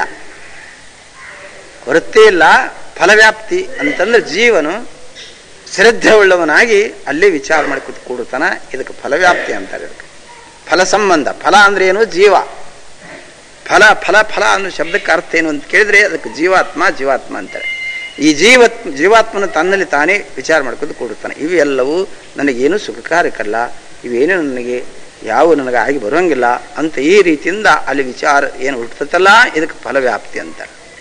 ಇದು ವೃತ್ತಿ ವ್ಯಾಪ್ತಿ ವೃತ್ತಿ ವ್ಯಾಪ್ತಿ ಅಂತಂದ್ರೆ ಅದು ಕೇವಲ ಅಲ್ಲಿ ನಮ್ಮ ಮನಸ್ಸು ಬ್ರಹ್ಮಾಕಾರ ಆಗೋದಿದೆ. ಆ ನಿಧಿಧ್ಯಾಸದಲ್ಲಿ ನಮ್ಮ ವೃತ್ತಿ, ಮನೋವೃತ್ತಿ ಅದು ಶಿವನ ಆಕಾರ ಆಗುವುದೇ. ಅದಕ್ಕೆ ವೃತ್ತಿ ವ್ಯಾಪ್ತಿ ಅಂತಾನೆ, ವೃತ್ತಿ ಸಂಬಂಧ ಅಂತಾನೆ ಅದಕ್ಕೆ. ಅದು ಆ ವೃತ್ತಿ ವ್ಯಾಪ್ತಿ ಎಲ್ಲಿದೆ ಅಂತ ಕೇಳಿದ್ರೆ ಜ್ಞಾನದಲ್ಲಿದೆ. ಅದು ಮಿಶ್ರ ವ್ಯಾಪ್ತಿ ಅಂತಂಬುದು ಏನಿದೆ? ಈ ಮನನದಲ್ಲಿದೆ. ಮಿಶ್ರ ವ್ಯಾಪ್ತಿಯಲ್ಲಿ ಫಲ ಮತ್ತು ಈ ವೃತ್ತಿ ಎರಡೂ ಅದ. ಇಲ್ಲಿ ಅರಿವಿನಲ್ಲಿ ಕೂಡಿ ತನ್ನನ್ನು ವಿಚಾರಿಸುವಾಗ ಅರಿವು ಆ ಸುವಿಚಾರ ಕ್ರಿಯೆ. ಅದು ಸುವಿಚಾರ ಕ್ರಿಯೆ ಅಂತಂಬುದು ಫಲವ್ಯಾಪ್ತಿ. ವಿಚಾರ ಅಂತ ಇಲ್ಲಿ ಅರಿವು ಅನ್ನೋದು ಇದರ ಅರಿವಿನಲ್ಲಿ ಕೂಡುವಂಥದ್ದು ಏನಿದೆ ಅದು ವೃತ್ತಿ ವ್ಯಾಪ್ತಿ. ವೃತ್ತಿ ವ್ಯಾಪ್ತಿ ಇದು ಫಲ ಎರಡೂ ಕೂಡಿಕೊಂಡಿದ್ದರೆ ಮನನ ಅಂತಂಬುದದೆ. ಈ ರೀತಿಯಾಗಿ ಶಾಸ್ತ್ರೀಯ ಇದೊಂದು ವಿಷಯ ಇಟ್ಟಾರೆ. ಶಾಸ್ತ್ರೀಯ ವಿಷಯ ಅಂತಂದ್ರೆ ಇದು ಅನುಭವಕ್ಕೆ ಬಹಳ ವೇದ್ಯ ಆಗುವಂಥ ವಿಷಯ. ಇದು ಫಲ ವ್ಯಾಪ್ತಿ, ಮಿಶ್ರ ವ್ಯಾಪ್ತಿ, ವೃತ್ತಿ ವ್ಯಾಪ್ತಿ. ಈ 3ಕ್ಕೆ ಸಂಬಂಧಿಸಿ ಇದಕ್ಕೇನಂತಂದ್ರೆ ಕ್ರಿಯಾ, ಇದು ಕರ್ಮಯೋಗ, ಇದು ಜ್ಞಾನ ಕರ್ಮ ಸಮುಚ್ಚಯ ಯೋಗ, ಅದು ಜ್ಞಾನ ಯೋಗ. ಈ 3ರಿಂದ ಮನುಷ್ಯನು ಈ ಬಂಧನದಿಂದ ಬಿಡುಗಡೆಯಾಗುವನು. ಅಗತ್ಯವಾಗಿ ಇವು ಬೇಕಾಗಿವೆ ಅಂತ ಇದನ್ನು ಮಂಡನ ಮಾಡಿದರು. ನೆರೆ ಬಂಧವದು ಕೃಷಿ ಪೂರ್ಣಂಗೆ ಕರೆ ಮರೆ ಏನೆಂಬ ತಿಳಿವೆ ಸಮ್ಯಕ್ ಜ್ಞಾನವು ಅರಿ ಮೋಕ್ಷ ವಿಷಯಗಳು ಇದು ತಾನೆ. ಅದೇ ಸಮ್ಯಕ್ ಜ್ಞಾನ, ಅದಕ್ಕೆ ಸಮ್ಯಕ್ ಜ್ಞಾನ ಅಂತಾರೆ. ಅದು ಬಹಳ ಶ್ರೇಷ್ಠವಾದ ಜ್ಞಾನ. ಬುದ್ಧಿಯಿಂದ ಹುಟ್ಟುವಂಥ ಜ್ಞಾನ ಬೇರೆ, ವಸ್ತುವಿನ ಅಪರೋಕ್ಷಾನುಭೂತಿಯಲ್ಲಿ ಹುಟ್ಟುವಂಥ ಜ್ಞಾನ ಬೇರೆ. ಅಲ್ಲಿ ನೋಡು, ಅನುಭವ ಪ್ರಮಾಣ, ನಿಧಿಧ್ಯಾಸ ಇವೆರಡರ ಬಲದಿಂದ ಉತ್ಪತ್ತಿಯಾಗುವಂಥ ಜ್ಞಾನ ಅದು ಸಮ್ಯಕ್ ಜ್ಞಾನ, ಪರಮಾತ್ಮನ ವಿಷಯಕ್ಕೆ ಆಗುವಂಥ ಜ್ಞಾನ. ಕೇವಲ ಅದರೊಳಗೆ ಇದು ಫಲನೂ ಅಡಗ್ತತಿ, ಅದರೊಳಗೆ ವೃತ್ತಿನೂ ಅಡಗ್ತತಿ, ಎರಡೂ ಅಡಗ್ತಾವೆ ಇದರೊಳಗೆ. ಅಂದರೆ ಫಲ ಸಂಬಂಧನೂ ಅಡಗುವುದು, ವೃತ್ತಿ ಸಂಬಂಧನೂ ಅಡಗುವುದು, ಜೀವನೂ ಅಡಗುವನು, ವೃತ್ತಿನೂ ಅಲ್ಲಿಗೆಲ್ಲವೂ ಅಡಗುವು. ಇದು ಆವಾಗ ಆತ್ಮನೇ ಆತ್ಮನಃ ತುಷ್ಟ, ಅದು ಕೇವಲ ಜ್ಞಾನ ಸ್ವರೂಪ. ಈ ಮೂರು ಇವು ತ್ರಿಕಾಂಡ ಅಂತ ಹೆಸರಿಟ್ಟ ನೀವು. ಈ ಮೂರು ಕಾಂಡವನ್ನು ಆರೈದು ನೋಡಲ್ಕೆ ತಾಮಸ ರಾಜಸ ಸಾತ್ವಿಕ ನಾಮದ ಗುಣರೂಪವೆಂಬ ಅನುಕ್ರಮದಿಂದ ಸೋಮ ಸನ್ನಿಭಮುಖಿ ತಿಳಿ ನೀನು. ಇವು ಮೂರು ಕಾಂಡಗಳು. ಇದು ಮೊದಲೆದ್ದು ಯಾವುದು ಕರ್ಮಕಾಂಡ, ಎರಡನೇದ್ದು ಸಮುಚ್ಚಯ ಕಾಂಡ, ಮೂರನೇದ್ದು ಜ್ಞಾನಕಾಂಡ. ಮೊದಲೇದ್ದು ಏನದಲ್ಲ ಅದು ತಮೋಗುಣದ್ದು, ಎರಡನೇದ್ದು ರಜೋಗುಣದ್ದು, ಮೂರನೇದ್ದು ಸತ್ವಗುಣದ್ದು. ಅಂದ್ರೇನು? ಸತ್ವಗುಣದೊಳಗಿನ ಸತ್ವ, ಸತ್ವಗುಣದೊಳಗಿನ ರಜಾ, ಸತ್ವಗುಣದೊಳಗಿನ ತಮ. ಅಂದ್ರೆ ಅದು ಸತ್ವಗುಣದೊಳಗೆ ಅವು ಹಿಂಗೆ ಬರ್ತಾವೆ. ತಮದೊಳಗೆ ರಜಾ, ತಮದೊಳಗೆ ಸತ್ವ, ರಜದೊಳಗೆ ರಜಾ, ರಜದೊಳಗೆ ತಮ, ರಜದೊಳಗೆ ಸತ್ವ. ಹಂಗೆ ಸತ್ವದೊಳಗಿನ ರಜಾ, ಸತ್ವದೊಳಗಿನ ತಮ, ಹೀಗದವು. ಅದರೊಳಗೆ ಸತ್ವದೊಳಗಿನ ತಮೋ ಭಾಗದಿಂದ ಈ ಕರ್ಮಕಾಂಡ, ಸುವಿಚಾರ ಕ್ರಿಯೆ, ಶ್ರವಣ,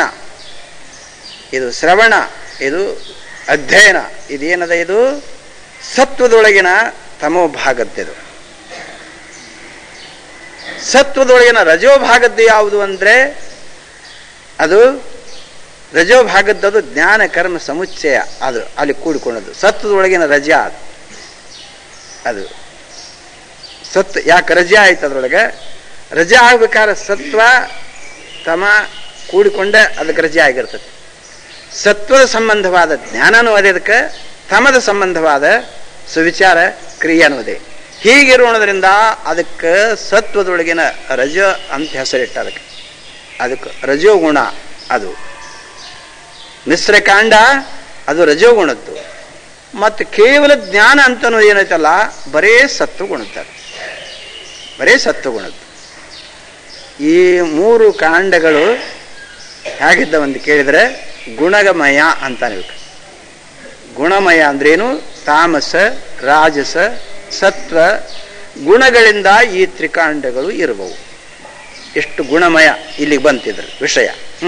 ಗುಣಮೂಲವಾದ ಸಗುಣ ಯೋಗವಿಡಿದು ನಿರ್ಗುಣವೆನಿಪ ಅಂತರ ಯೋಗವ ಅಣಿಯರದೆಂದೇ ತಿಳಿದು ನೀರೇ ಕೇಳು ನಿರ್ಗುಣ ಯೋಗಿ ಎನಿಸುವ ಆತನೇ ಸುಖಿ.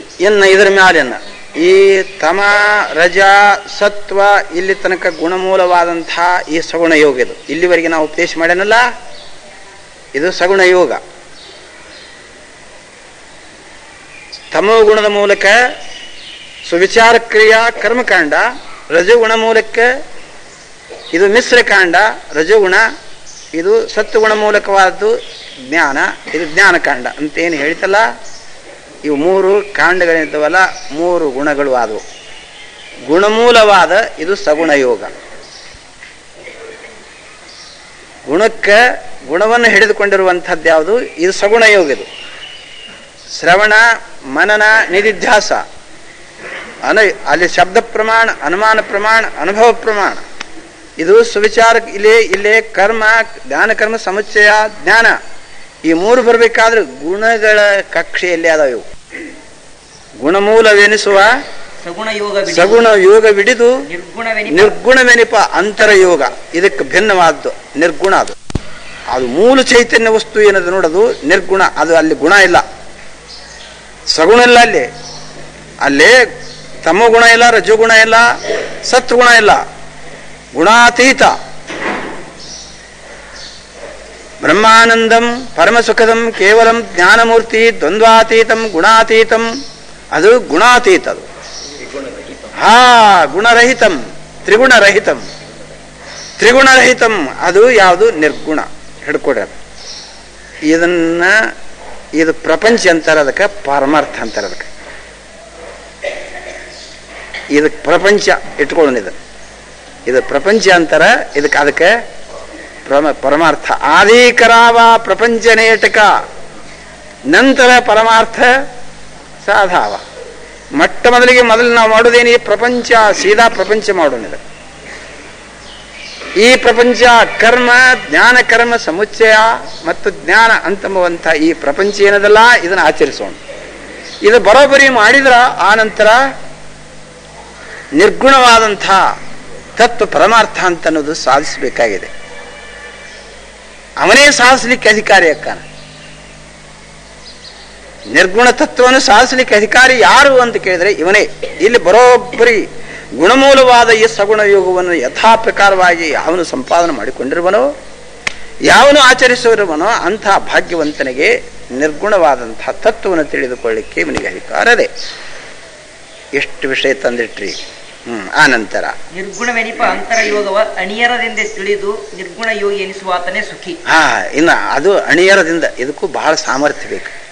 ಇಲ್ಲಿದ್ದ ಈ ತ್ರಿಗುಣಾತ್ಮಕವಾದಂತಹ ಈ ಯೋಗದೊಳಗಿದ್ದವ ಇವು ಜಿಗಿಬೇಕಾಕತಿ. ಸರ್ಕಸ್ಸಿನಾಗ ನೋಡ್ತಿರಲ್ಲ, ಜೋಕಾಲಿ ಆಡ್ತಿರ್ತಾನೆ. ಹಿಂಗ ಜೋಕಾಲಿ ಆಡ್ತಾ ಆಡ್ತಾ ಆಡ್ತಾ ಇದನ್ನ ಒಮ್ಮಿಂದೊಮ್ಮೆ ಕೈ ಬಿಟ್ಟು ಮತ್ತೊಂದು ಹಾರಿ ಹಿಡುತ್ತಾನೆ. ಏನಪ್ಪ, ನಮಗೆ ಇನ್ನೊಂದು ಹಾರಿ ಹಿಡಿಸ್ಬೇಕಾದ್ರೆ 4 ಮಂದಿ ಎತ್ಕೊಂಡು ಹೋಗ್ಬೇಕಾದ್ರೆ ಅದು ಎತ್ಕೊಂಡು ಆದ್ರೆ ಹಿಡ್ಯಾಕ ಕೈ ನಡುತ್ತೆ ಅನ್ನೋ. ನೀವ ಗಟ್ಟಿ ಹಿಡಿ ಅಂತಾರ. ಅದರ ಈ ಹಾರಿ ಬಿಟ್ಟು ಆ ಹಾರಿ ಜಿಗುತ್ತಾನ, ಆ ಹಾರಿ ಬಿಟ್ಟು ಆ ಹಾರಿ ಜಿಗುತ್ತಾನ, ಆ ಹಾರಿ ಬಿಟ್ಟು ಆ ಹಾರಿ ಜಿಗುತ್ತಾನ. ಅದಕ್ಕೆ ಅಣಿಯಾರ ಅಂತಂತ. ಅಣಿಯಾರ ಅಂತಂದ್ರೆ ಬಲ, ಭಾರಿ ಬಲ. ಅದು ದೊಡ್ಡ ಬಲ. ಅದು ಆ ಬಲದಿಂದ ಅಲ್ಲಿ ಜಿಗಿತಾನ. ಅದು ಮನೆಯಿಂದ ಈ ಶಿವಾನು ಮಂಟಪ ಜಿಗಿಬೇಕಾರ ಸಾಕಾಗೈತಿ ಅವನು. ಮತ್ತೆ ನಡಕ್ಕೆ ಎಲ್ಲಾರು ಬಿಟ್ಟಂದ್ರೆ ಯಾವ್ದಾರ ಹೋಟೆಲ್ನಾಗ ಬಿದ್ದಂದ್ರೆ ಅಲ್ಲೇ ಕುಂತನ. ಮನೆಯಿಂದ ಹೊರಟವ್ರು ಸೀದಾ ಇಲ್ಲಿ ತನಕ ಬರುದಿಲ್ಲ. ಯಾವ್ದಾರ ಒಂದು ಹೋಟೆಲ್ ಕದ ತೆಗಿತ್ತು ಅಂತಂದ್ರೆ ಒಳಗೆ ಹೋಗಿ ಕೂತ್ಕೊಂಡು ಹಂಗ ಅಲ್ಲೇ ಬಿದ್ದನ ಗಡಿಯಾಳು ನೋಡ್ಕೋತ. 7 ಆತನ ಬಿಡನ್ನ ಕಡೆದ ಯಾಕೆ ಹೋಗುದು. ಆದ್ರೆ ಅಲ್ಲಿದನ್ನ ಬಿಟ್ಟು ಇಲ್ಲಿಗೆ ಬರ್ಬೇಕಾದ್ರೆ ಅದಕ್ಕೂ ಬಹಳ ಬಲ ಬೇಕು. ಬಹಳ ಬಲ ಬೇಕು. ಬರ್ರಿ ಅಣ್ಣವ್ರೆ ಅಂತ ಕರೋರ ಮಗ್ಗಲ್ದಾಗ. ಬರೀ ಅಣ್ಣವ್ರು ಬಂಡು, ಬರೀ ಅಣ್ಣವ್ರು ಅಂತ ಕರೋರ. ಬರ್ತಾನೆ ಹಂಗ ಬರ್ತೇನೆ ಅನ್ಕೊಂತ ಬರು. ಹಿಂಗ ಕೈ ಮಾಡ್ಕೊಂತ ಬರುವುದಿಲ್ಲ. ಯಾವ ಅಣ್ಣರ ಕರ್ನದ್ರಿ ತಮ್ಮ ಹಾದ ಅಲ್ಲಿಗೆ ಹಾದ್ನಂದ್ರೆ ಅದು ಕಸು ಇಲ್ಲ ಅಂತ ಅರ್ಥ. ಮನೆಯನ್ನವ್ರು ಅಂದಿಟ್ಟು ಬ್ಯಾಡ ಅಂತ ಸುಮ್ಮನೆ ಕುಂಡ್ರಿ ಅಂತಂದ್ರೆ ಕಸು ಇದ್ರೆ ಎದ್ದು ಬರ್ಬೇಕು. ಇಲ್ಲಿಕಂದ್ರೆ ಕಸು ಇಲ್ದಿದ್ರೆ ಬ್ಯಾಡ ಅಂದ್ರ ಹಂಗ ಬ್ಯಾಡ ಅಂದ್ಯಾ ಬಿಡ. ನಿನ್ನ ಮಾತು ಮೀರ ನಾನಾರ ಯಾಕೋ ಬೇಡ ನೀ ಎಂದು ಹೋಗಂತಿ ಅಂದ ಹೊಕ್ಕೇನು ಮತ್ತೇನತಿ. ಹಾಗೆ ಮನ್ಕೊಡ್ರಿ. ಇನ್ನೂ ರಾತ್ರಿ ಬಾಳತ್ ಎಷ್ಟಿರ್ಬೋದು ರಾತ್ರಿ? ಸೂರ್ಯ ಹೊಡ್ಬೇಕಾದ್ರೆ 5 ಮಿನಿಟ್ ಐತೆ ಅಂತ ಹೇಳ್ತಾಳೆ. ಏನ್ಬಾ, ಅದಕ್ಕೂ ಒಂದು ಕಸು ಬೇಕು ನೋಡೋದಕ್ಕೆ.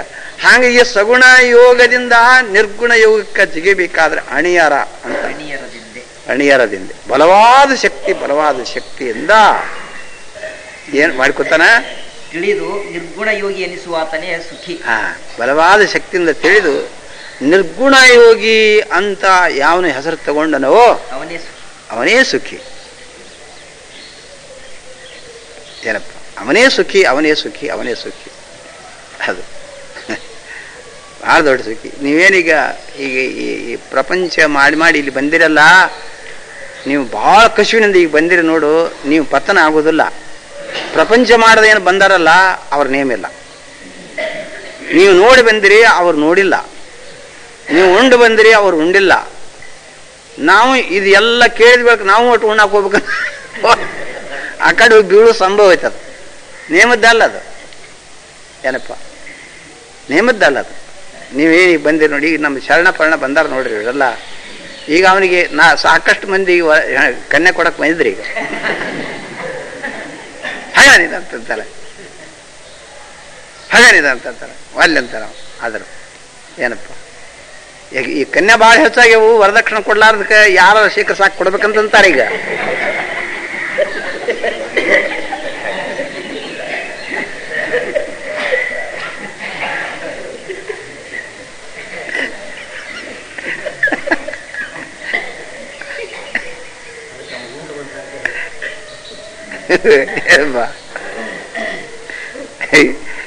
ಮಾನ್ಯೊಬ್ರು ಬೈದ್ರಿ ಇಲ್ಲಿ, ನಮ್ದು ಕನ್ಯೆ ಐತಿ ನೋಡ್ಕೊಂಡ ವರ ತೊಗೊಂಬರಿ, ನೋಡಿಕೊಂಡು ಅದು ಮನಸ್ಸು ಬಂದ್ರೆ ಒತ್ಕೊಂಡು ಹೋಗ್ರಿ ಅಂತ ಹೇಳಿ ಕಳಿಸಿದ್ರು. ಬೈದ್ರು ಅವರು, ಆ ವರ ತೊಗೊಂಡು ಬೈದ್ರು. ವರ ಅಲ್ಲೇ ವರ ಮತ್ತು ಇಬ್ಬರು ಕೂಡ್ಕೊಂಡು ನೋಡಕ್ಕೆ ಹೋಗ್ಯಾರ. ನಮ್ಮ ಕನ್ಯಾ ಅಲ್ಲಿಕ್ಕೆ ಅಮ್ಮ ಅಂತ ಬಂದವ. ಅಮ್ಮ ನಮ್ಮ ಕನ್ಯಾ ಅಲ್ಲ ಇದು ಅಮ್ಮ ಅಂತೇಳಿ ಅಮ್ಮ ಅಂತ ಬಂದವ. ಯಾಕೆ ಹುಡುಗ ಮನ್ಸಿಗೆ ಬಂತೀವಿ ಅಮ್ಮರಿ ಅದು.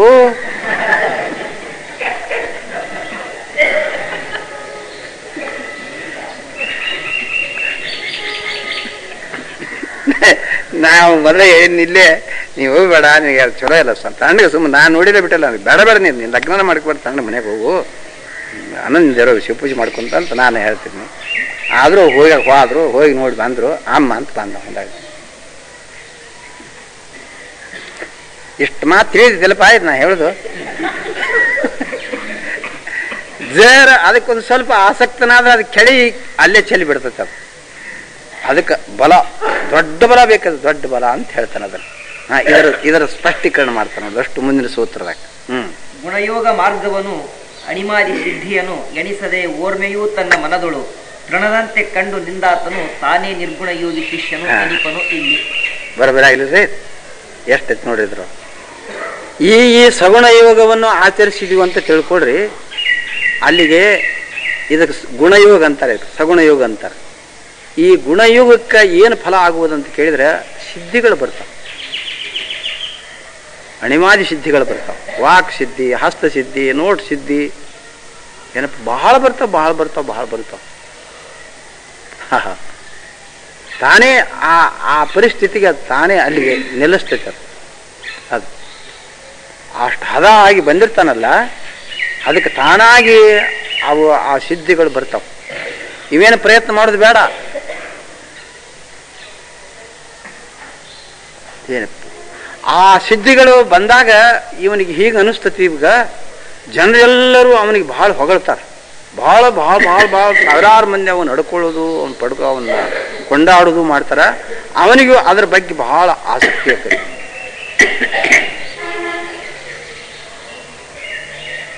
ಏನಪ್ಪ ಯಾವ ಯೋಗಿರಾಜ್ ಅಂತಾರ, ಯಾವ ತ್ಯಾಗರಾಜ್ ಅಂತಾರ, ಅವಾಗ ಯೋಗಿ ಪುರುಷ ಅಂತಾರ, ಶಿವ ಅಂತಾರ, ದೇವ್ರಂತಾರ, ಬ್ರಹ್ಮ ಅಂತಾರ. ಅದೇನು ಗಾಡಿ ಮೋಟರ್ ಹಿಡಿಸಲಾರದಷ್ಟು ಜನ ಅವನಿಗೆ ನೆಲ್ತದ. ಅದನ್ನು ನೋಡಿಕೊಂಡು ಅವನಿಗೆ ಒಂಥರದ ಆಸಕ್ತಿ ಉಂಟಾಗ್ತದೆ. ನಾನು ದೊಡ್ಡ ಪುರುಷ, ದೊಡ್ಡ ಮಹಿಮಾ ಪುರುಷ ಅಂದರೆ ನನಗೆ ಈ ಜನ ಇಷ್ಟು ಬರ್ತಾರ ಅಂತನ್ನೋದು ಈ ಬಲ ಬರ್ತದೆ. ಏನಪ್ಪ ಆ ಸಿದ್ಧಿಗಳಲ್ಲಿ ಈತ ಮನಸ್ಸು ಹೋದನಂತಂದ್ರ ಅಲ್ಲಿ ಸೋತು ಕುಳಿತನಂದ್ರೆ ಇವನೇ ರಾಕ್ಷಸ ಅಕ್ಕ. ಯಾಗ ಪೂರ್ವದ ರಾಕ್ಷಸರಾಗಿ ಹೋದ್ರಲ್ಲ ಅವ್ರು, ತಲೆ ಮೇಲೆ ಹಸ್ತ ಇಟ್ಟು ಸುಡು ರಾಕ್ಷಸ ಭಸ್ಮಾಸುರ,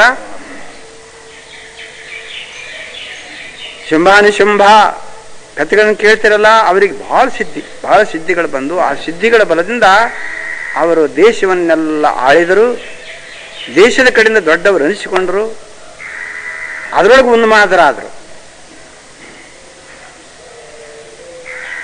ಅವ್ರಿಗೆ ಏನು ಮಾಡ್ತಾರ ಅವರಿಗೆ ಯಾರು ಏನು ಅನ್ನುವಂಗಿಲ್ಲ.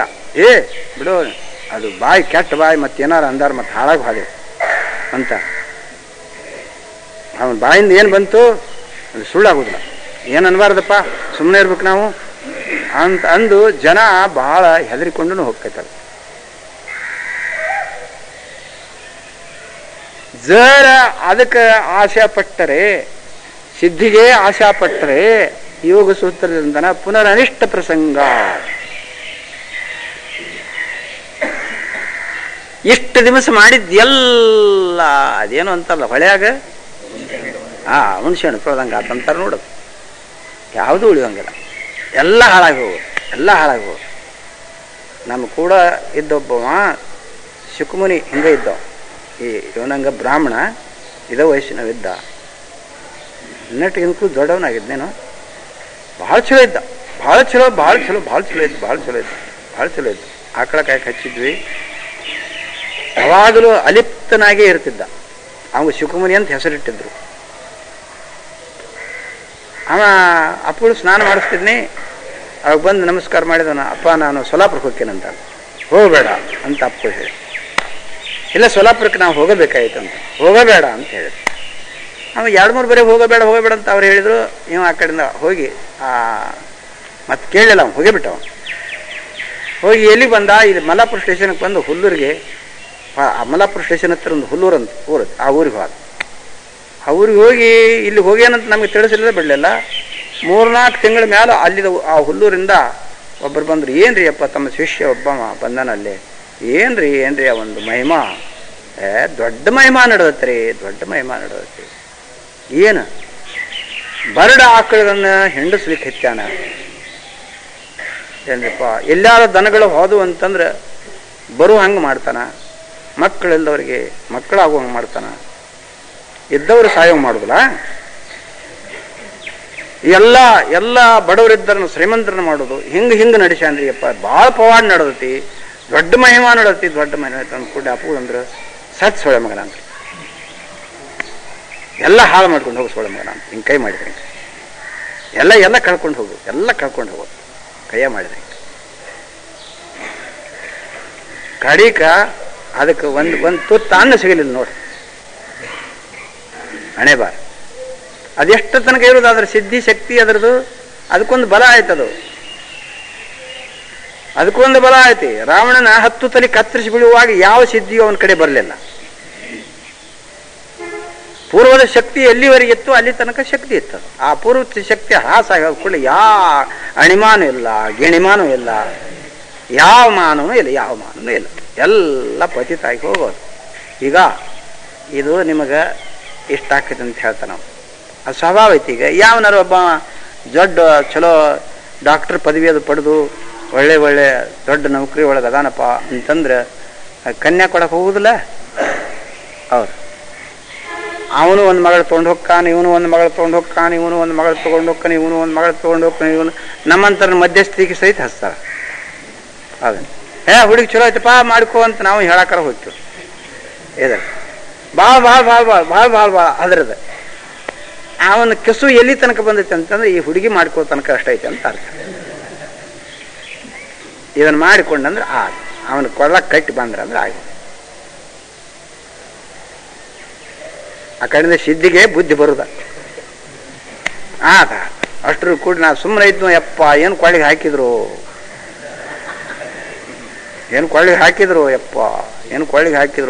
ಹಿಂಗೆ ಹಾಕೈತೆ ಅಂತ ತಿಳಿಲಿಲ್ಲ. ನೋಡಿದ್ರು 4 ಮಕ್ಕಳು, ಅಯ್ಯೋ ಯಪ್ಪ ಅಂತ ಹೇಳ್ತಾವು, ಅಯ್ಯೋ ಯವ್ವ ಏನು ಮಾಡಲಿ. ಅವಾಗ ಎಷ್ಟು ಫಜಿತಿ ಅಕ್ಕ ನೋಡು, ಅಷ್ಟು ಫಜಿತಿ ಐತಿ ಇದು. ಇದ್ರದ್ದು ಸಗುಣ ಯೋಗದ್ದ ಒಂದಿಟ್ಟು ಇದಕ್ಕೆ ಆಸೆ ಇರ್ತೈತಿ. ಇದು ಬಸವಾ ನಿನಗೆ ಆಸೆ ಐತಿದ್ರೆ ಸಿದ್ಧಿದು ಒಟ್ಟು ಅವನು ಈಗ ಶುರು ಮಾಡ್ಯಾನ.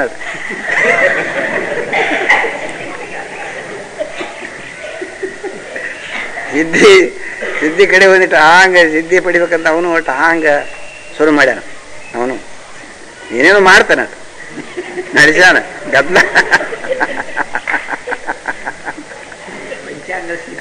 ಎಲ್ಲ ನಡೆದೈತಿ. ಅವನು ಹೇಳ್ತಾನ, ಅವನು ಎಲ್ಲ ಜಡ್ ಬಂದವ್ರನ್ನ ನೋಡಿದವನ ಹೇಳ್ತಾನೆ, ನಿನಗೆ ಮೈಯಾಗ ಆರಾಮಿಲ್ಲ ಅಂತ.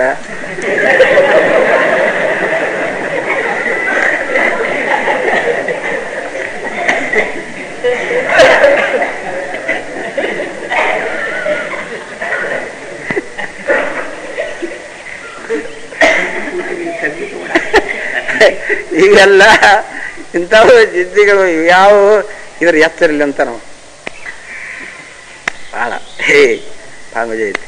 ಏನು ಅಪ್ಪುಳ ಆಟ, ಪುಣ್ಯ ಪುರುಷ ಮಾತಾಡಿದ್ರೆ ಆಗಬೇಕು ಎಲ್ಲ. ಸುದ್ದಿ ಯಾವ ಸಿದ್ಧಿ ಪದ್ದಿ ಅಂಥವು ಯಾವನು ಇಲ್ಲ, ಯಾವನು ಏನೇನು ಪ್ರಕಟ ಮಾಡಲಿಲ್ಲ. ಶಿವ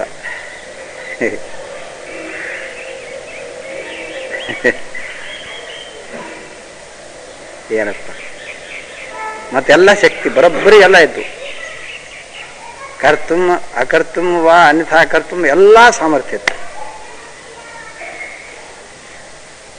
ಬರೀ ಇದೇ ಏನು ಬಂದು ಪೀಠದ ಮೇಲೆ ಕೂತು 2 ಹೊತ್ತು 3 ಹೊತ್ತು ಏನೇ ಹೇಳಿದ್ರು ಇದನ್ನೇ ಕೇಳ್ಕೊಂಡು ಹೋಗ್ಬೇಕಂತ ಹೊರತು ಮತ್ತೇನಾರ ಈ ಬೂದಿ ಮಂತ್ರಿಸೋದು, ಈ ಕರೆ ದಾರ ಕಟ್ಟೋದು, ಈ ಬಿಳೆ ದಾರ ಹರಿದು ಇವೇನದಾವಲ್ಲ ಇವು ಯಾವ ಕೇಳಬೇಡ, ಯಾವ ಕೇಳಬೇಡ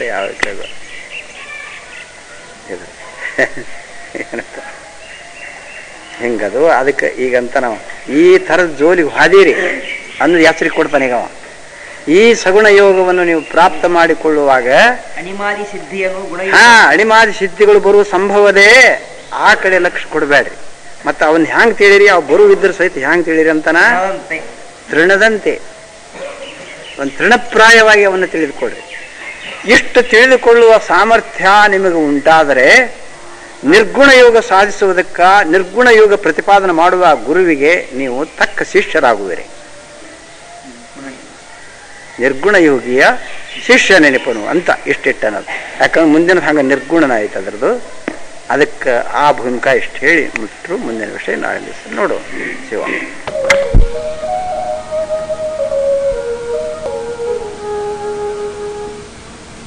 ಪರಮಾನುಭವ ಬೋಧ ಸಂಧಿ 4 ಸೂತ್ರ 2 ಸಮಾಪ್ತ.